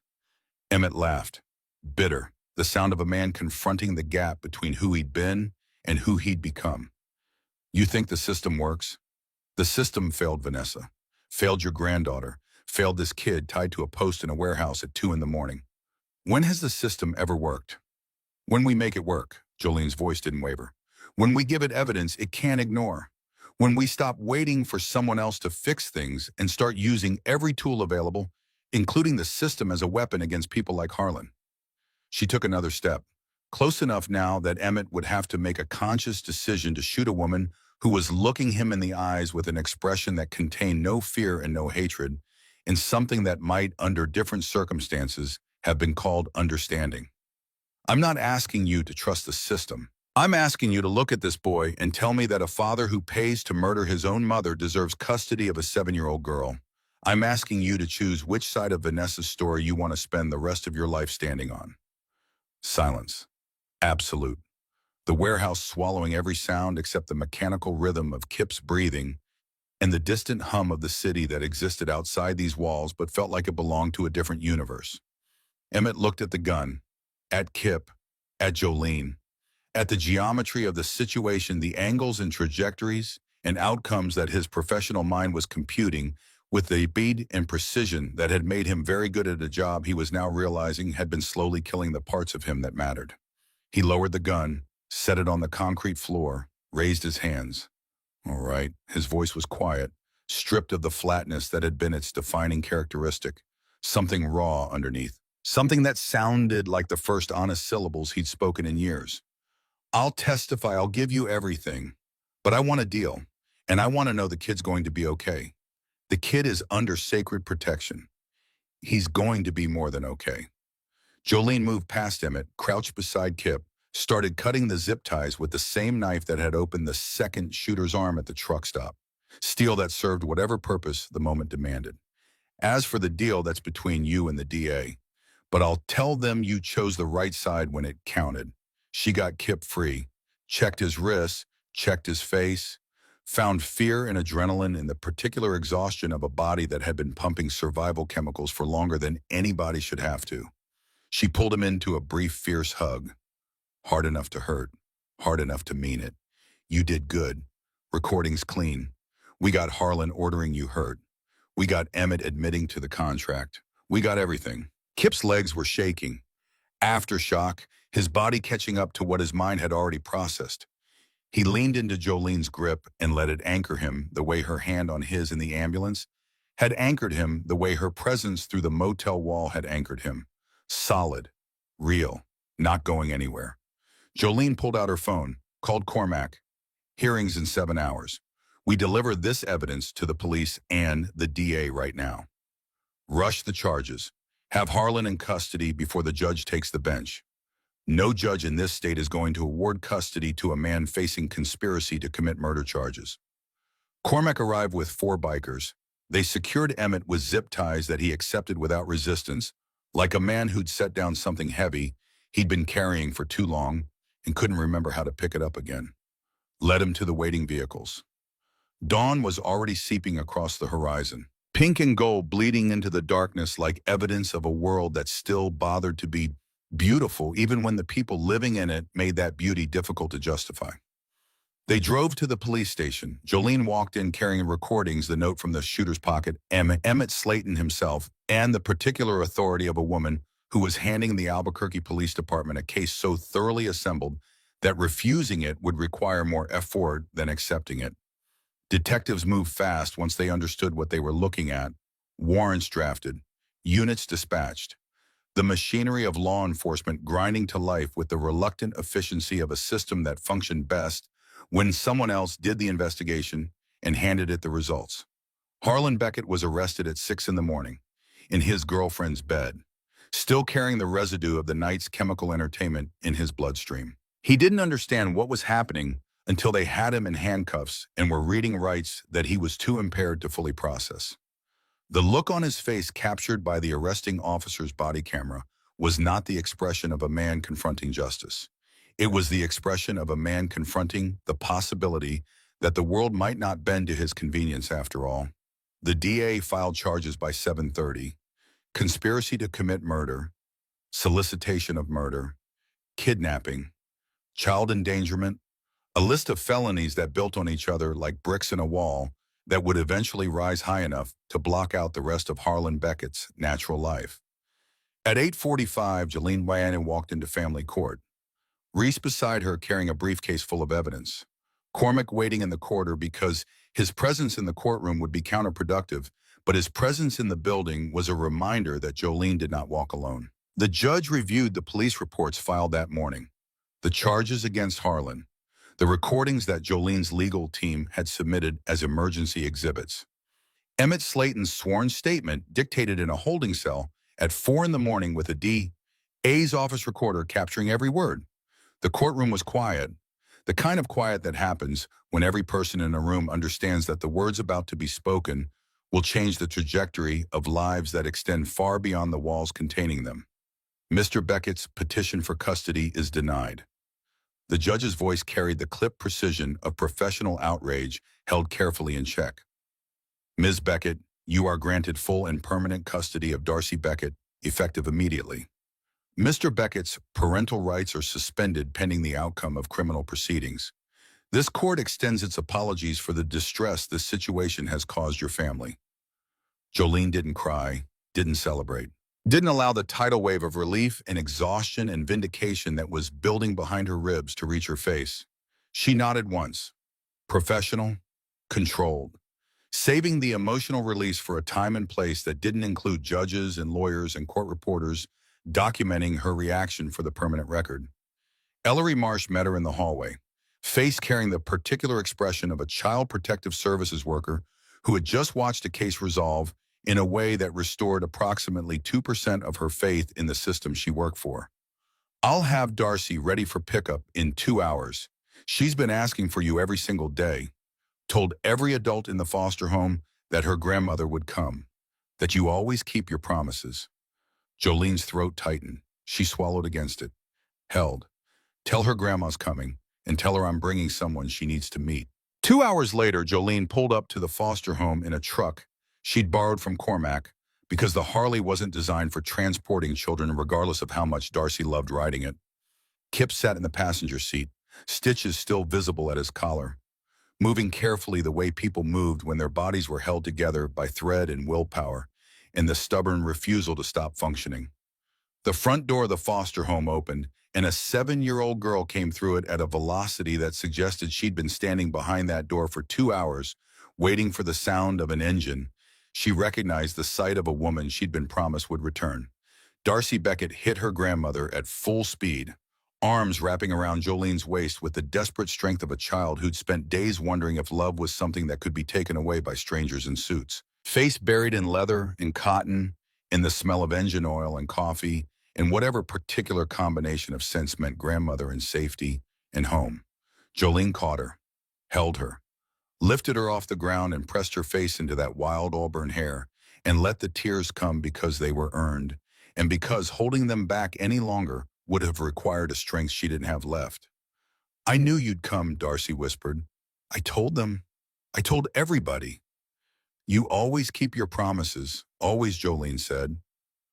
The word carrying more weight than a single syllable should have been able to support. Loaded with 3 years of custody battles and one night of bullets, and every decision she'd made since a phone screen lit up with 3 words from a 7-year-old who just wanted to know when home was coming back. She set Darcy down, gently, kept one hand on the girl's shoulder.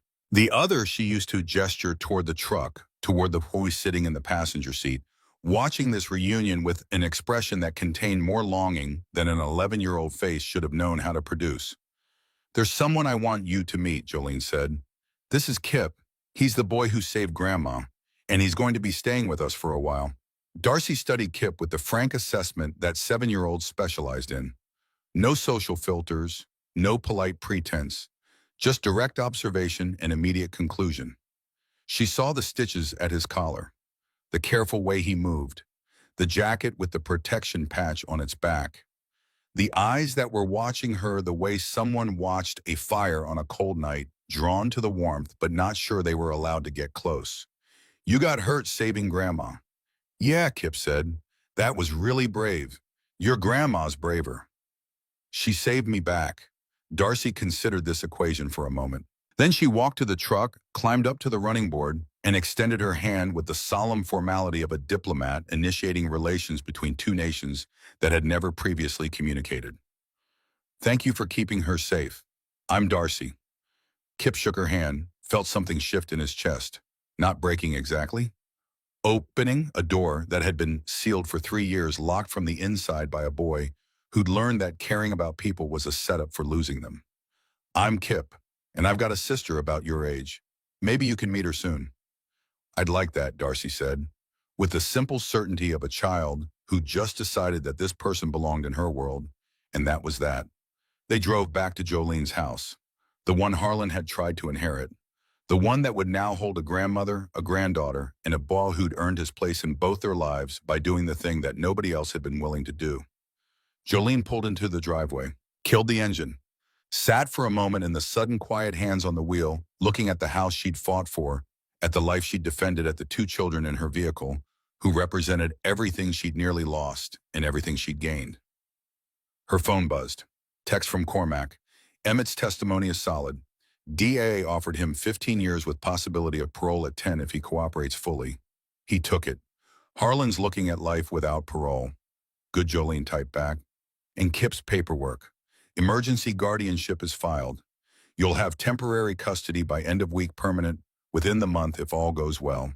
Kid's legally yours until he ages out or you decide otherwise.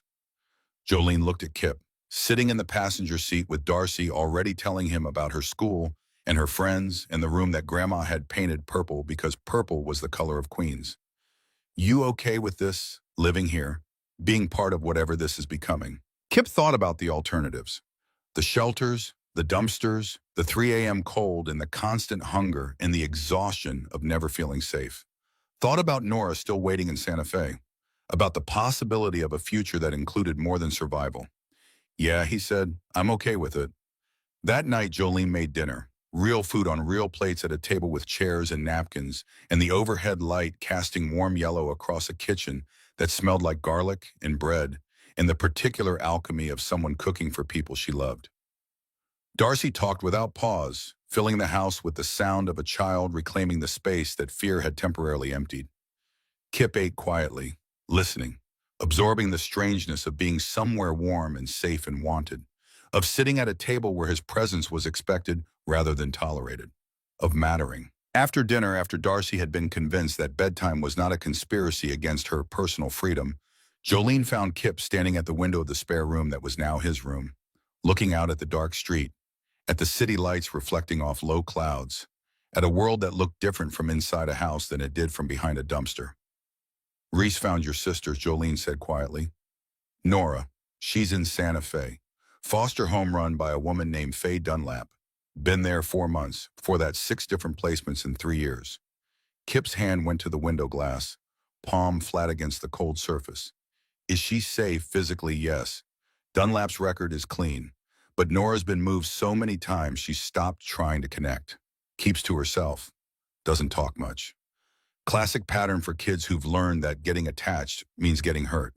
He knew that pattern, had lived inside it, built it around himself like armor that protected and suffocated in equal measure. Can I see her tomorrow? After this is done, after we get the paperwork started, we drive to Santa Fe. All of us. We bring Nora into this. Same protection, same promise, same family. That was the deal. You help me, I help you. You promised. Jolene met his eyes.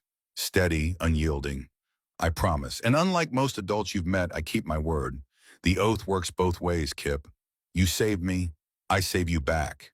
That includes your sister. Kip nodded, didn't trust his voice.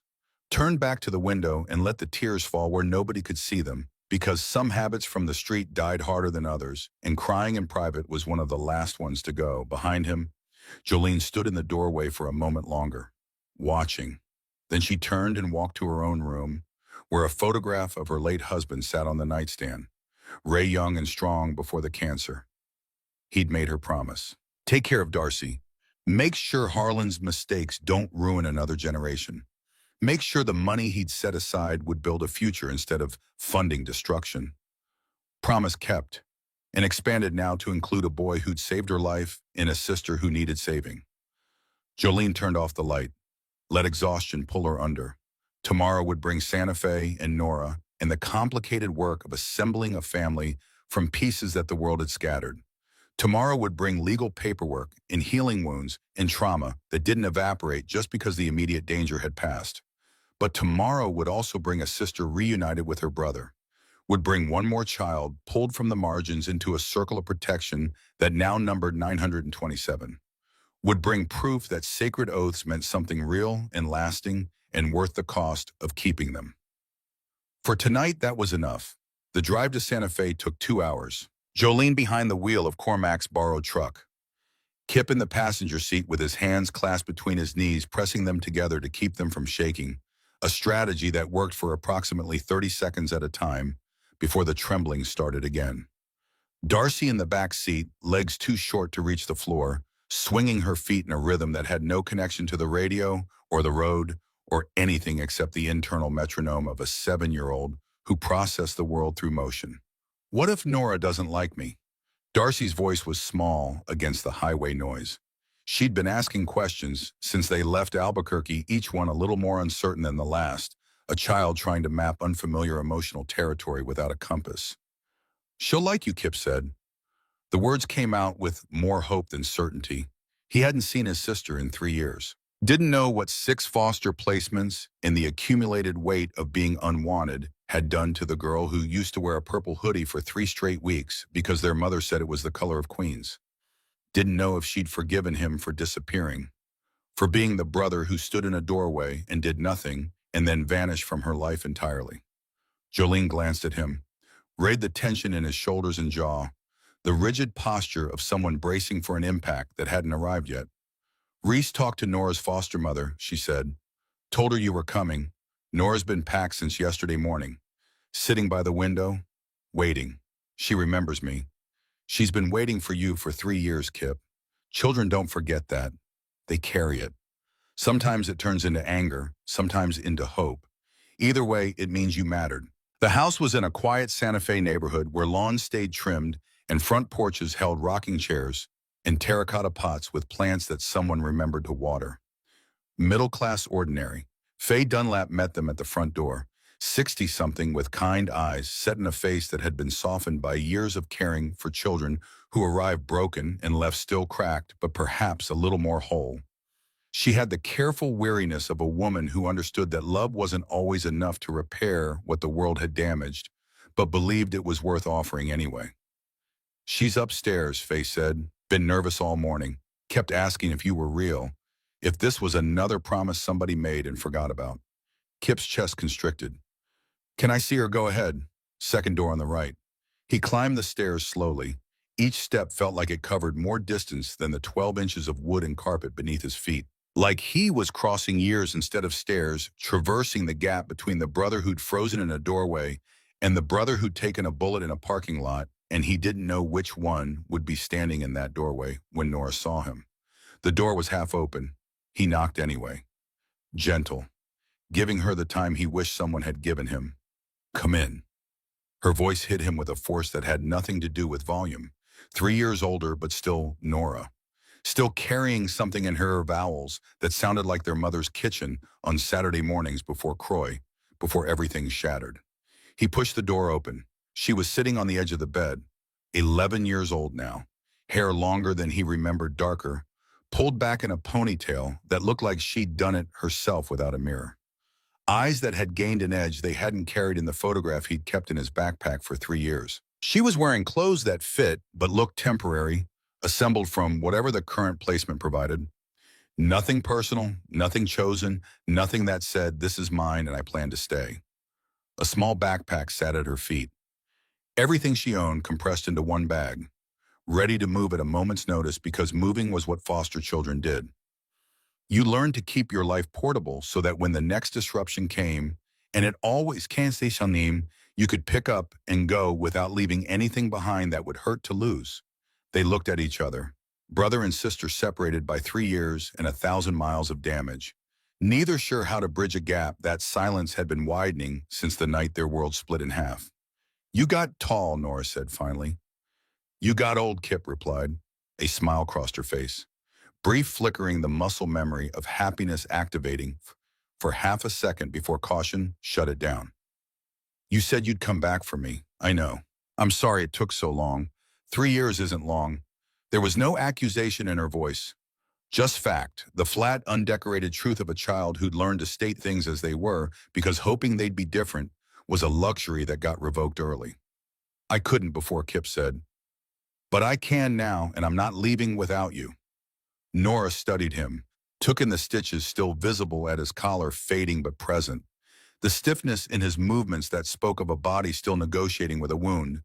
The denim jacket with its protection patch stitched onto the back, marking him as someone who belonged to something larger than himself. "Reese told me you got shot. Saved someone's grandmother." "Yeah." Well, the question was bigger than the word. It contained 3 years of wondering why her brother hadn't saved their mother, why he hadn't stopped Croy, why he disappeared into a system that swallowed children whole and rarely bothered to check if they survived the digestion. "Because I was tired of standing still," Kip said.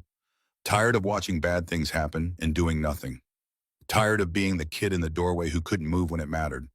He paused, met her eyes, let her see the truth without decoration. "I wanted to prove I could be different. That freezing in that kitchen wasn't the whole story of who I am. I don't know if it worked, but I've got people now. A grandmother who keeps her word, a little girl who needs looking after, 900 bikers who decided I was worth protecting." He stopped. "And a sister I've been looking for since the day they took you away. If you'll come with me." Nora picked up her backpack, held it against her chest, shield and security blanket, and the physical manifestation of a life designed for leaving. "We're Albuquerque. Jolene's house. She's got a room for you. Emergency guardianship papers for both of us.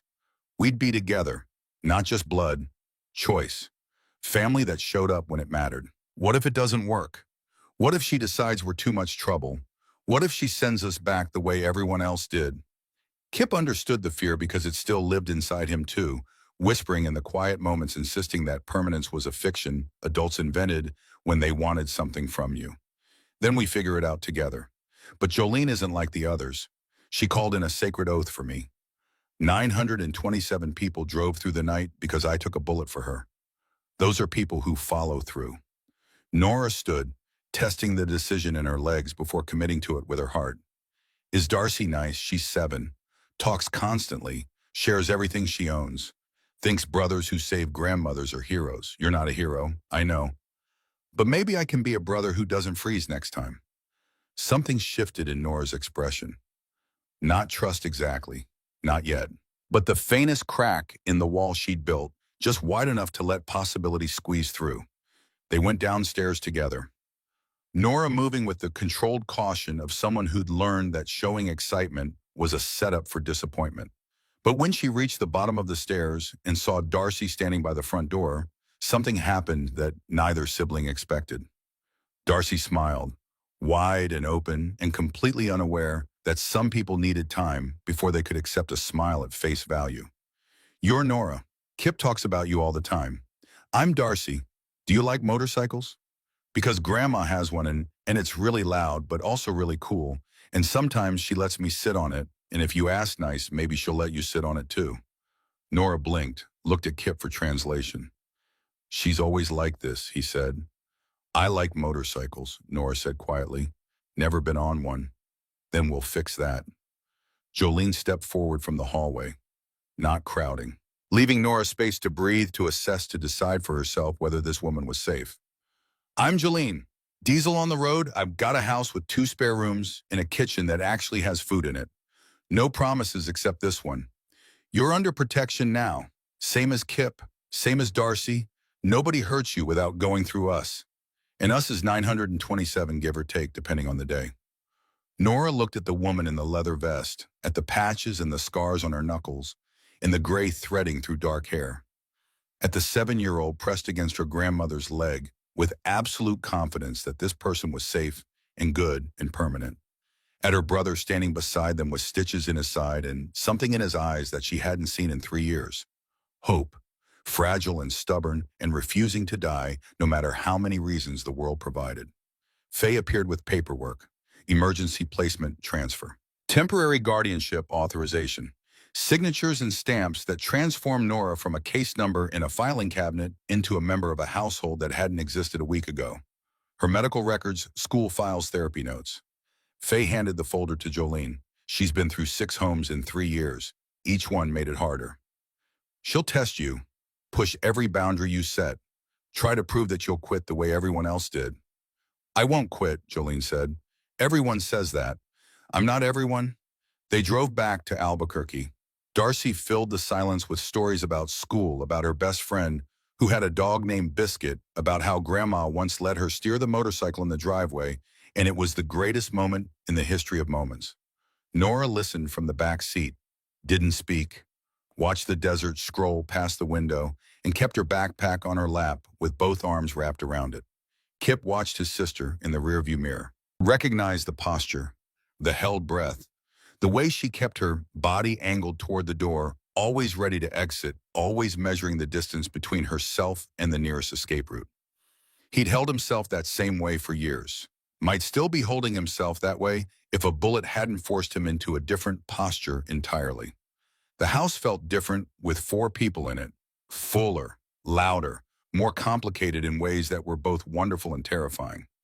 Jolene showed Nora her room, plain walls, empty dresser, clean sheets on a bed that didn't smell like anyone because foster homes learned not to let rooms accumulate the personal scent of children who wouldn't stay.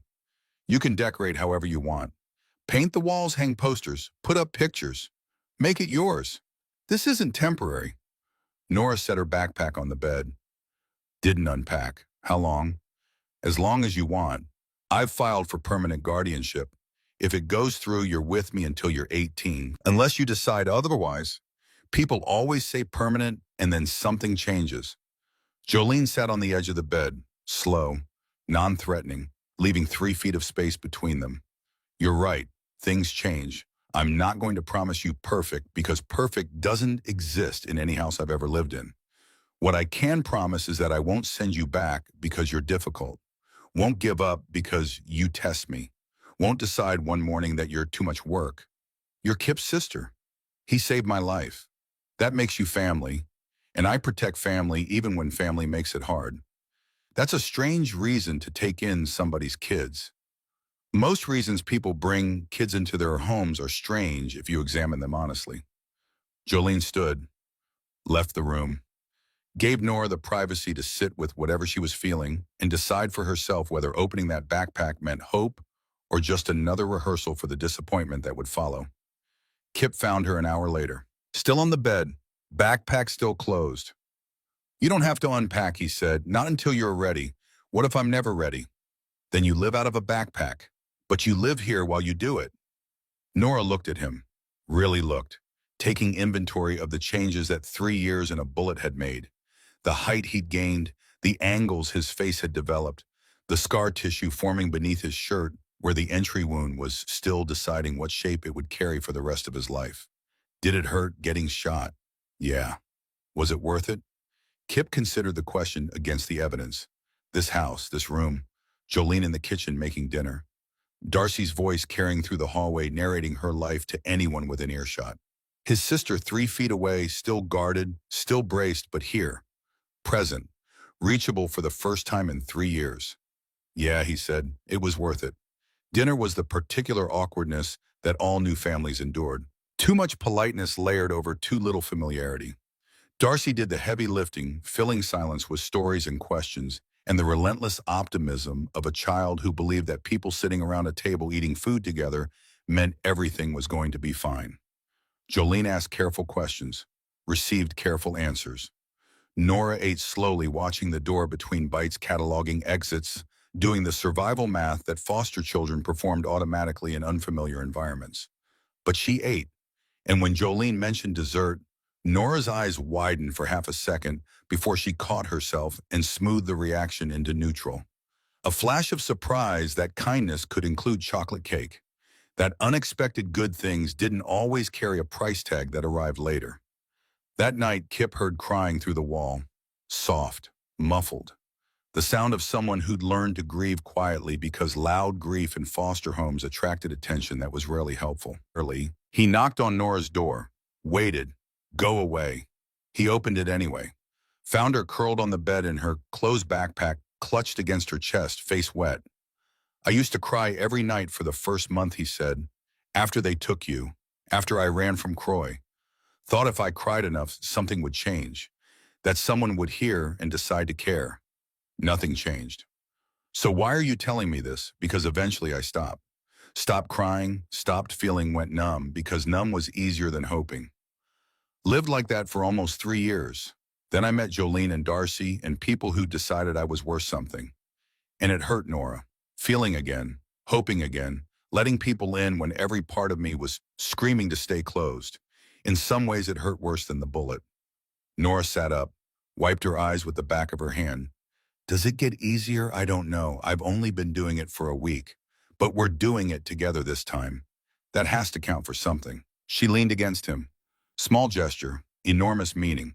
Brother and sister reunited by a gunshot and an oath, and a grandmother who decided that protecting one child meant protecting them all. They sat in the dark, not fixing anything, just proving with their presence that neither of them was alone anymore.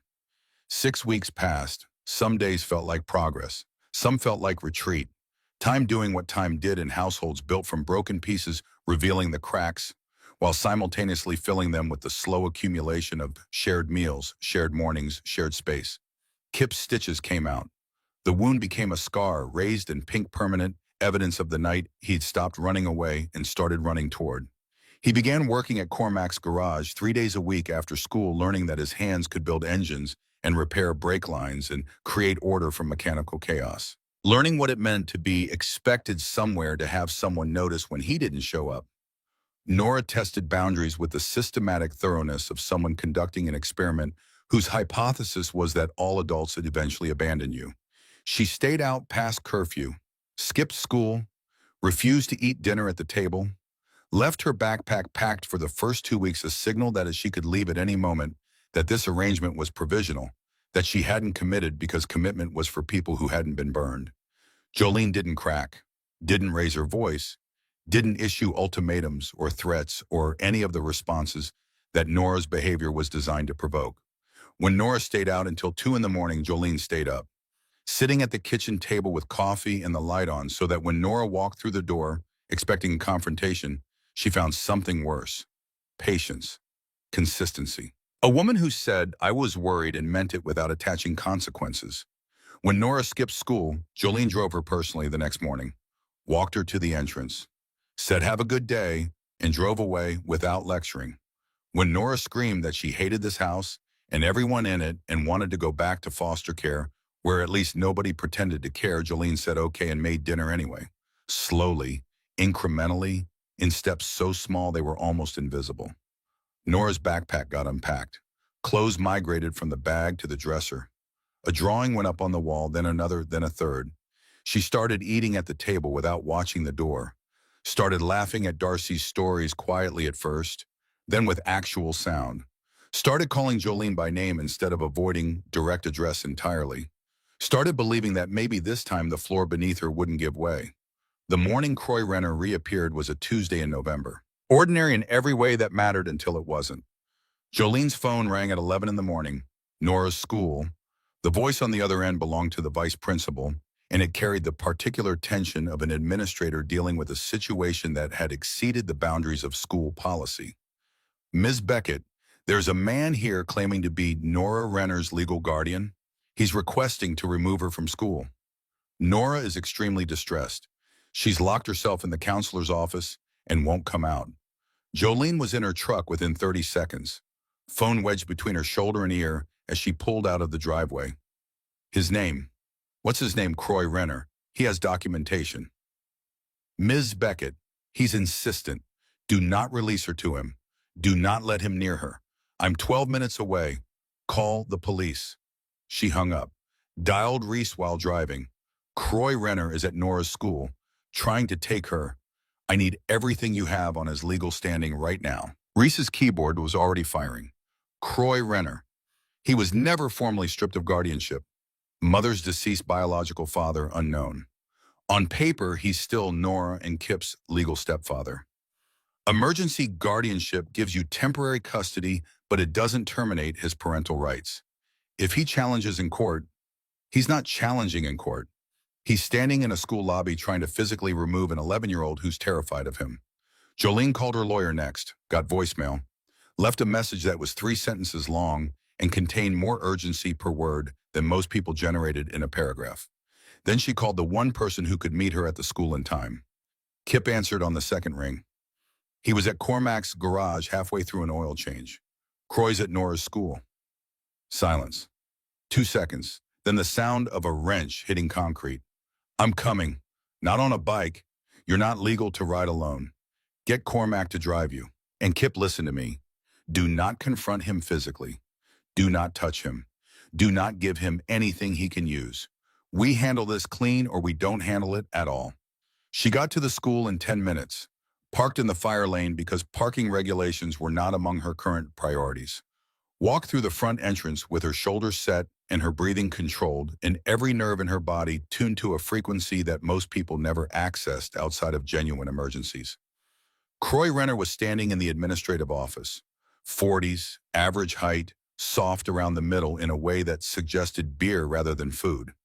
Wearing clean clothes and a reasonable expression, the costume of a concerned parent navigating bureaucracy assembled carefully over whatever he actually was underneath.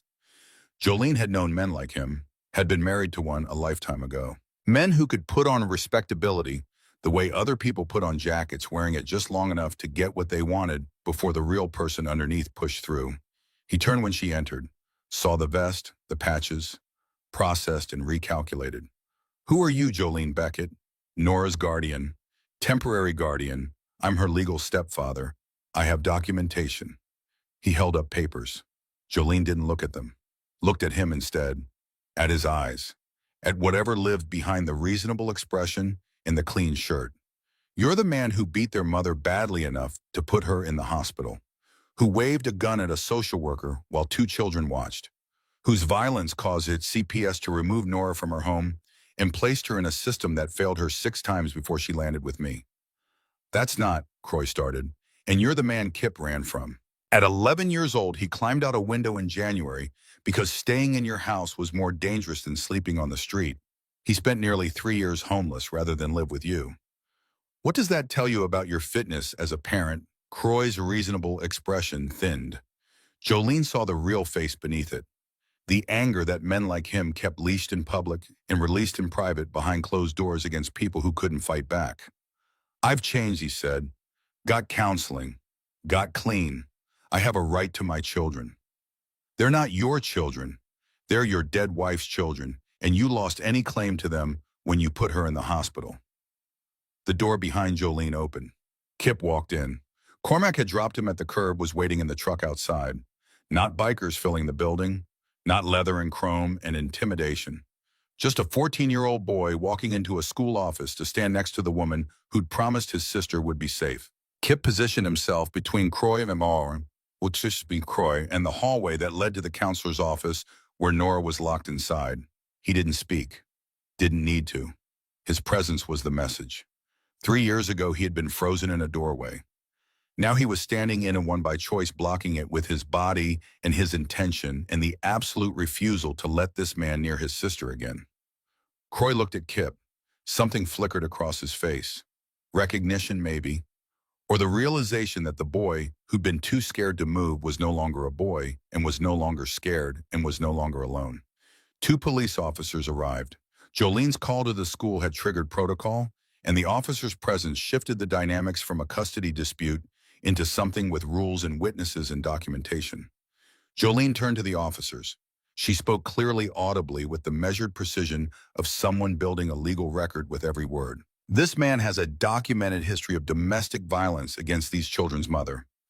Kip Renner, who I have emergency guardianship over, was returned to this man's custody by CP 3 years ago and fled due to ongoing abuse. I have medical records, police reports, and sworn testimony documenting his violence.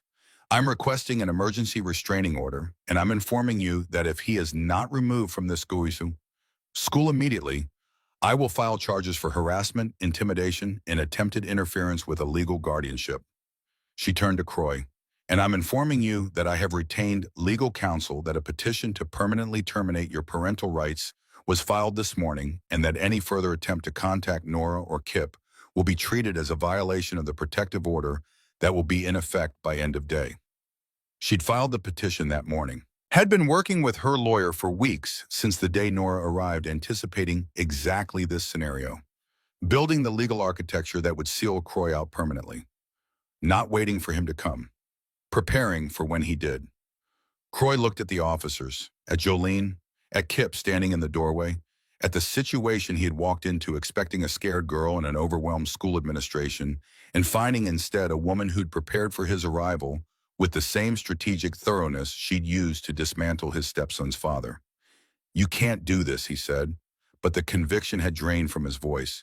He was reading the room, understanding that the power dynamics he'd relied on, the physical intimidation, the legal gray areas, the assumption that nobody would fight back, had been systematically eliminated before he'd even known to look for them. The officers escorted him out.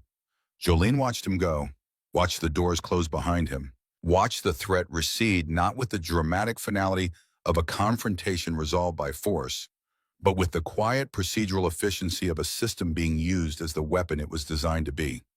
She found Nora in the counselor's office, curled in a chair with her arms wrapped around her knees, shaking, eyes wide with the particular terror of a child confronted by the monster she'd spent 3 years trying to forget. Jolene crouched in front of her, didn't touch, didn't crowd, just put herself at eye level and spoke. "He's gone. Police took him. Restraining order by tonight. Petition to terminate his rights is already filed. He doesn't get near you again. Not today, not ever. How can you be sure? Because I've been preparing for this since the day you moved in. Because I don't wait for problems to find me. I find them first, and I take them apart before they reach the people I care about." Nora stared at her, processing, recalibrating everything she'd believed about adults and promises and the reliability of protection. "You knew he'd come. I knew someone like him would try. They always do. Men who hit think they own the people they've hurt, but ownership requires consent, and neither you nor Kip ever gave him that." Kip appeared in the doorway. Nora saw him, saw the brother who'd come, who'd stood in the gap between her and danger without hesitation, without freezing, without repeating the failure that had haunted them both for 3 years. "You didn't stand still," she said. "I had someone standing with me this time." That night after dinner, after Darcy had been tucked into bed, after the house settled into the quiet rhythms of evening, Nora unpacked her backpack. Kip watched from her doorway as she placed each item in the dresser with the careful deliberation of someone performing a ritual they'd never attempted before. Clothes folded and arranged. Drawings taped to the wall with adhesive strips Jolene had left on the nightstand without comment. A photograph of their mother positioned on the shelf above the bed where it could be seen from the pillow. And the backpack itself empty, now tucked into the closet. Not beside the bed, not within arm's reach. In the closet where things were stored when you planned to stay. Harlan's trial came 4 months after his arrest. Jolene and Kip both testified. Emmett Slayton testified for 3 hours, detailing every payment, every instruction, every conversation with a specificity that left no room for the jury to construct reasonable doubt. The defense attorney tried to paint Jolene as the aggressor, as a woman whose biker affiliations made her the true danger to Darcy. The attempt collapsed under the weight of evidence that included Harlan's own voice ordering a child harmed. The jury deliberated for 90 minutes. Guilty on all counts. Life without parole. Jolene sat in the gallery and watched her son receive a sentence that would consume the remainder of his natural life. She felt the weight of it settle over her. Not triumph, not satisfaction. Something heavier and more complicated than either. The particular grief of a mother who had failed to save her child from himself and was now watching the consequences of that failure measured in decades. She didn't cry. Not there. Saved it for the drive home, for the stretch of highway between the courthouse and the exit for her street, where she pulled onto the shoulder and let the sound come out of her. Raw and private and belonging to no one except a woman who'd buried a husband and lost a son and was now raising 3 children in a house that she'd once thought would be too quiet after Ray died. The ceremony happened on a Saturday in late spring, desert outside Albuquerque. Open skin and red earth stretching to the horizon in every direction, the landscape that had been the backdrop for everything that had changed in the past 6 months. 927 motorcycles parked in formation. Chrome reflecting the early sun, a bonfire burned at the center large enough to see from miles away. Old tradition, fire as witness, fire as transformation. Cormac stood beside the flames. Full patch, scars and authority, and the particular gravity of a man whose word had been tested enough times to prove that it held weight. He raised one hand and the assembly went silent. Brothers and sisters, we gather to honor a sacred obligation. 6 months ago, Jolene Beckett calling this oath. A boy named Kip Renner took a bullet meant for her, saved her life, saved her granddaughter's future, did what most wouldn't, stood when he could have stayed down. Jolene walked forward, leading Kip and Nora and Darcy. 4 people assembled by violence and choice into something that functioned like a family because it had chosen to be one. Cormac continued, in our world, these oaths are permanent. They mean someone outside our brotherhood did something that wove their life into ours, that their protection became our responsibility. Their family, our family. He pulled out a patch, black leather embroidered with a lioness in gold thread. Words beneath it, Grandmother Lion, Jolene Beckett. You didn't just survive. You turned the protection of a homeless boy into protection of his sister. You fought a custody battle and won. You stood in a warehouse alone and turned a killer into a witness. You used strength when strength was needed and law when law was needed, and you never once confused the two. This patch isn't just for fighting, it's for building what comes after the fight. He held it out. Jolene turned. Let him sew it onto her vest, each stitch deliberate. When she faced the assembly, 927 people stood in unison. Hands rose to chests. No applause, no noise, just silence, which in this world carried more respect than any sound. Cormac turned to Kip. Second patch, silver thread, a lion's head in profile. Words beneath, Lionheart protected. Kip Renner, 11 years old, homeless, nobody's responsibility. You saw a gun and screamed, took a bullet for a stranger, helped bring down a man who wanted his own mother dead, reminded every one of us what courage looks like when it's stripped of everything except the choice to move. He held the patch out. Kip took it. Jolene helped him turn, sewed it onto the denim jacket that had once belonged to Reese's dead brother. Thread binding fabric to fabric passed to present one loss to one rescue. For Nora, a smaller patch. Simple design. Text only. Under protection, Renner family. You didn't ask for this, Cormac said. Didn't choose it. But your brother fought to bring you here, and Jolene opened her home. That makes you one of ours. Same promise. Same shield. Nora looked at Kip, at Jolene, at Darcy, who was standing on her toes trying to see over the adults around her, completely certain that everything happening was right and good and exactly how the world was supposed to work. She took the patch, let Jolene sew it on, stood among 900 strangers who'd decided she mattered before she'd decided they were worth trusting. When the patches were placed, the assembly broke its silence. Applause, shouts, whistles. the sound of people celebrating survival and family, and the stubborn insistence that some oaths meant something permanent. Jolene stepped to the bonfire, flames painting her face in shifting amber, voice carrying across the desert without amplification. They tried to kill me, to use my granddaughter as currency. They thought I'd break. They were wrong. They thought I'd be alone. Wrong again. She looked at the assembly. Kip taught me that courage spreads. One voice screaming in the dark can wake 900. Darcy taught me that children are watching us, learning from what we do when it counts, not from what we say when it's easy. Her voice shifted, quieter, carrying the weight of something she'd been building in her mind for months. I'm not just a grandmother anymore. I'm not just a biker. I'm the start of something that needs to exist. There are grandparents all over this country raising children because the parents can't or won't, fighting custody battles without money for lawyers, fighting systems that don't recognize them as viable, fighting alone because nobody told them there was help. She pulled out a folder, held it up. The Grandmother Lion Project, legal aid for grandparents in custody battles, safe houses for emergency placements, a network built on the reach we already have. Bikers and lawyers and social workers connected by the same principle that brought 900 of you here today. We protect. We show up. We make sure the vulnerable aren't standing by themselves. Cormac took the folder. Read it, looked at the assembly. All in favor, 927 hands rose. Unanimous. We'll build it, Cormac said. Fund it, staff it, make it last. Close to 3 years passed. The Grandmother Lion Project helped its first family within a month of the ceremony. A 70-year-old woman fighting for custody of twin granddaughters whose father was using them as cover for a dealing operation. Jolene showed up with lawyers the Brotherhood funded and bikers who made it clear that threatening grandmothers carried consequences. The woman got custody, the twins got stability. Word traveled. By the end of the first year, 37 families. By the second, 114. Grandparents who'd been fighting alone discovered that a network existed, that someone would answer when they called. That protection meant people showing up, not just promises made from a safe distance. Kip turned 14, worked at Cormac's garage full-time outside school hours, learning mechanics and welding, learning that reliability was something you built with your hands and your presence day after day, that people counted on him and he could be counted on.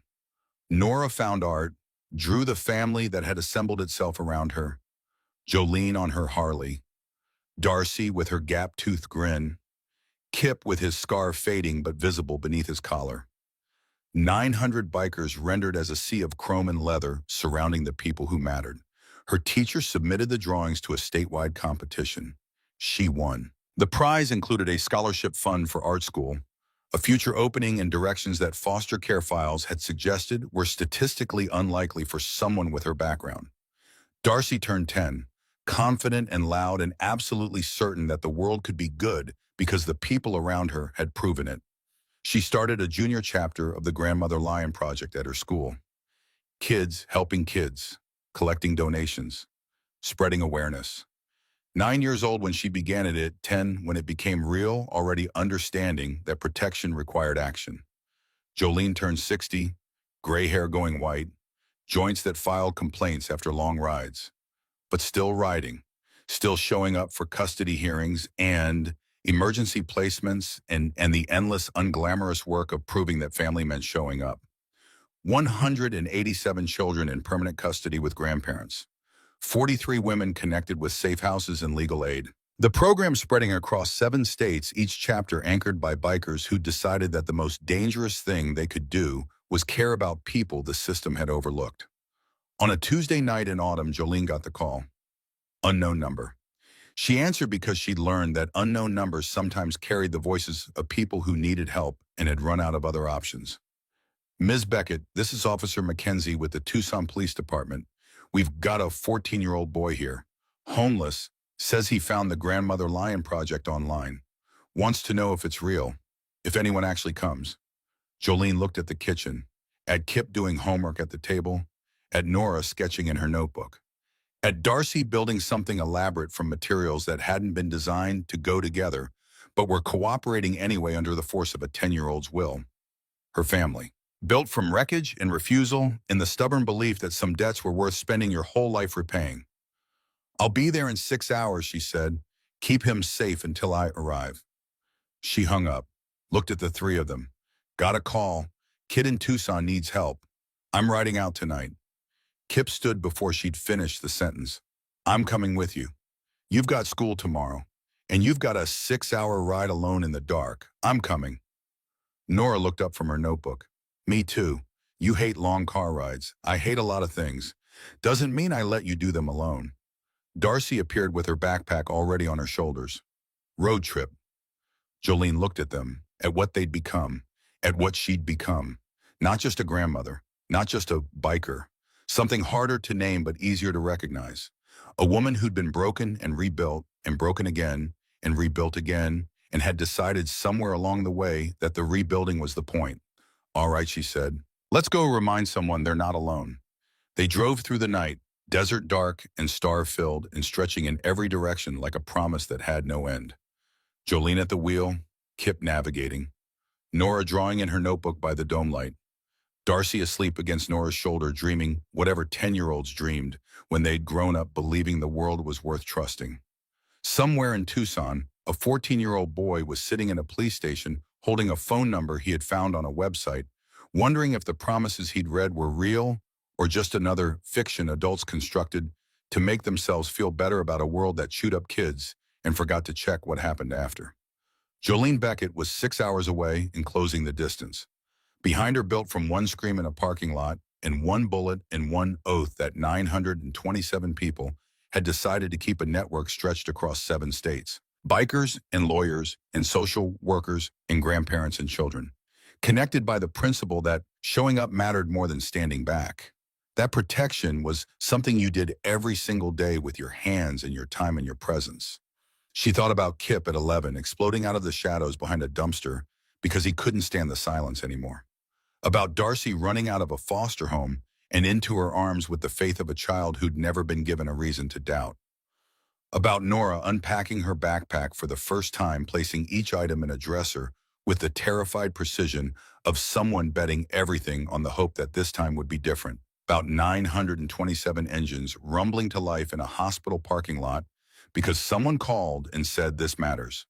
About a note on blood-smeared paper that had tried to end her life and instead created something that would outlast all of them. Her phone buzzed. Text from the boy in Tucson, 2 words. You coming?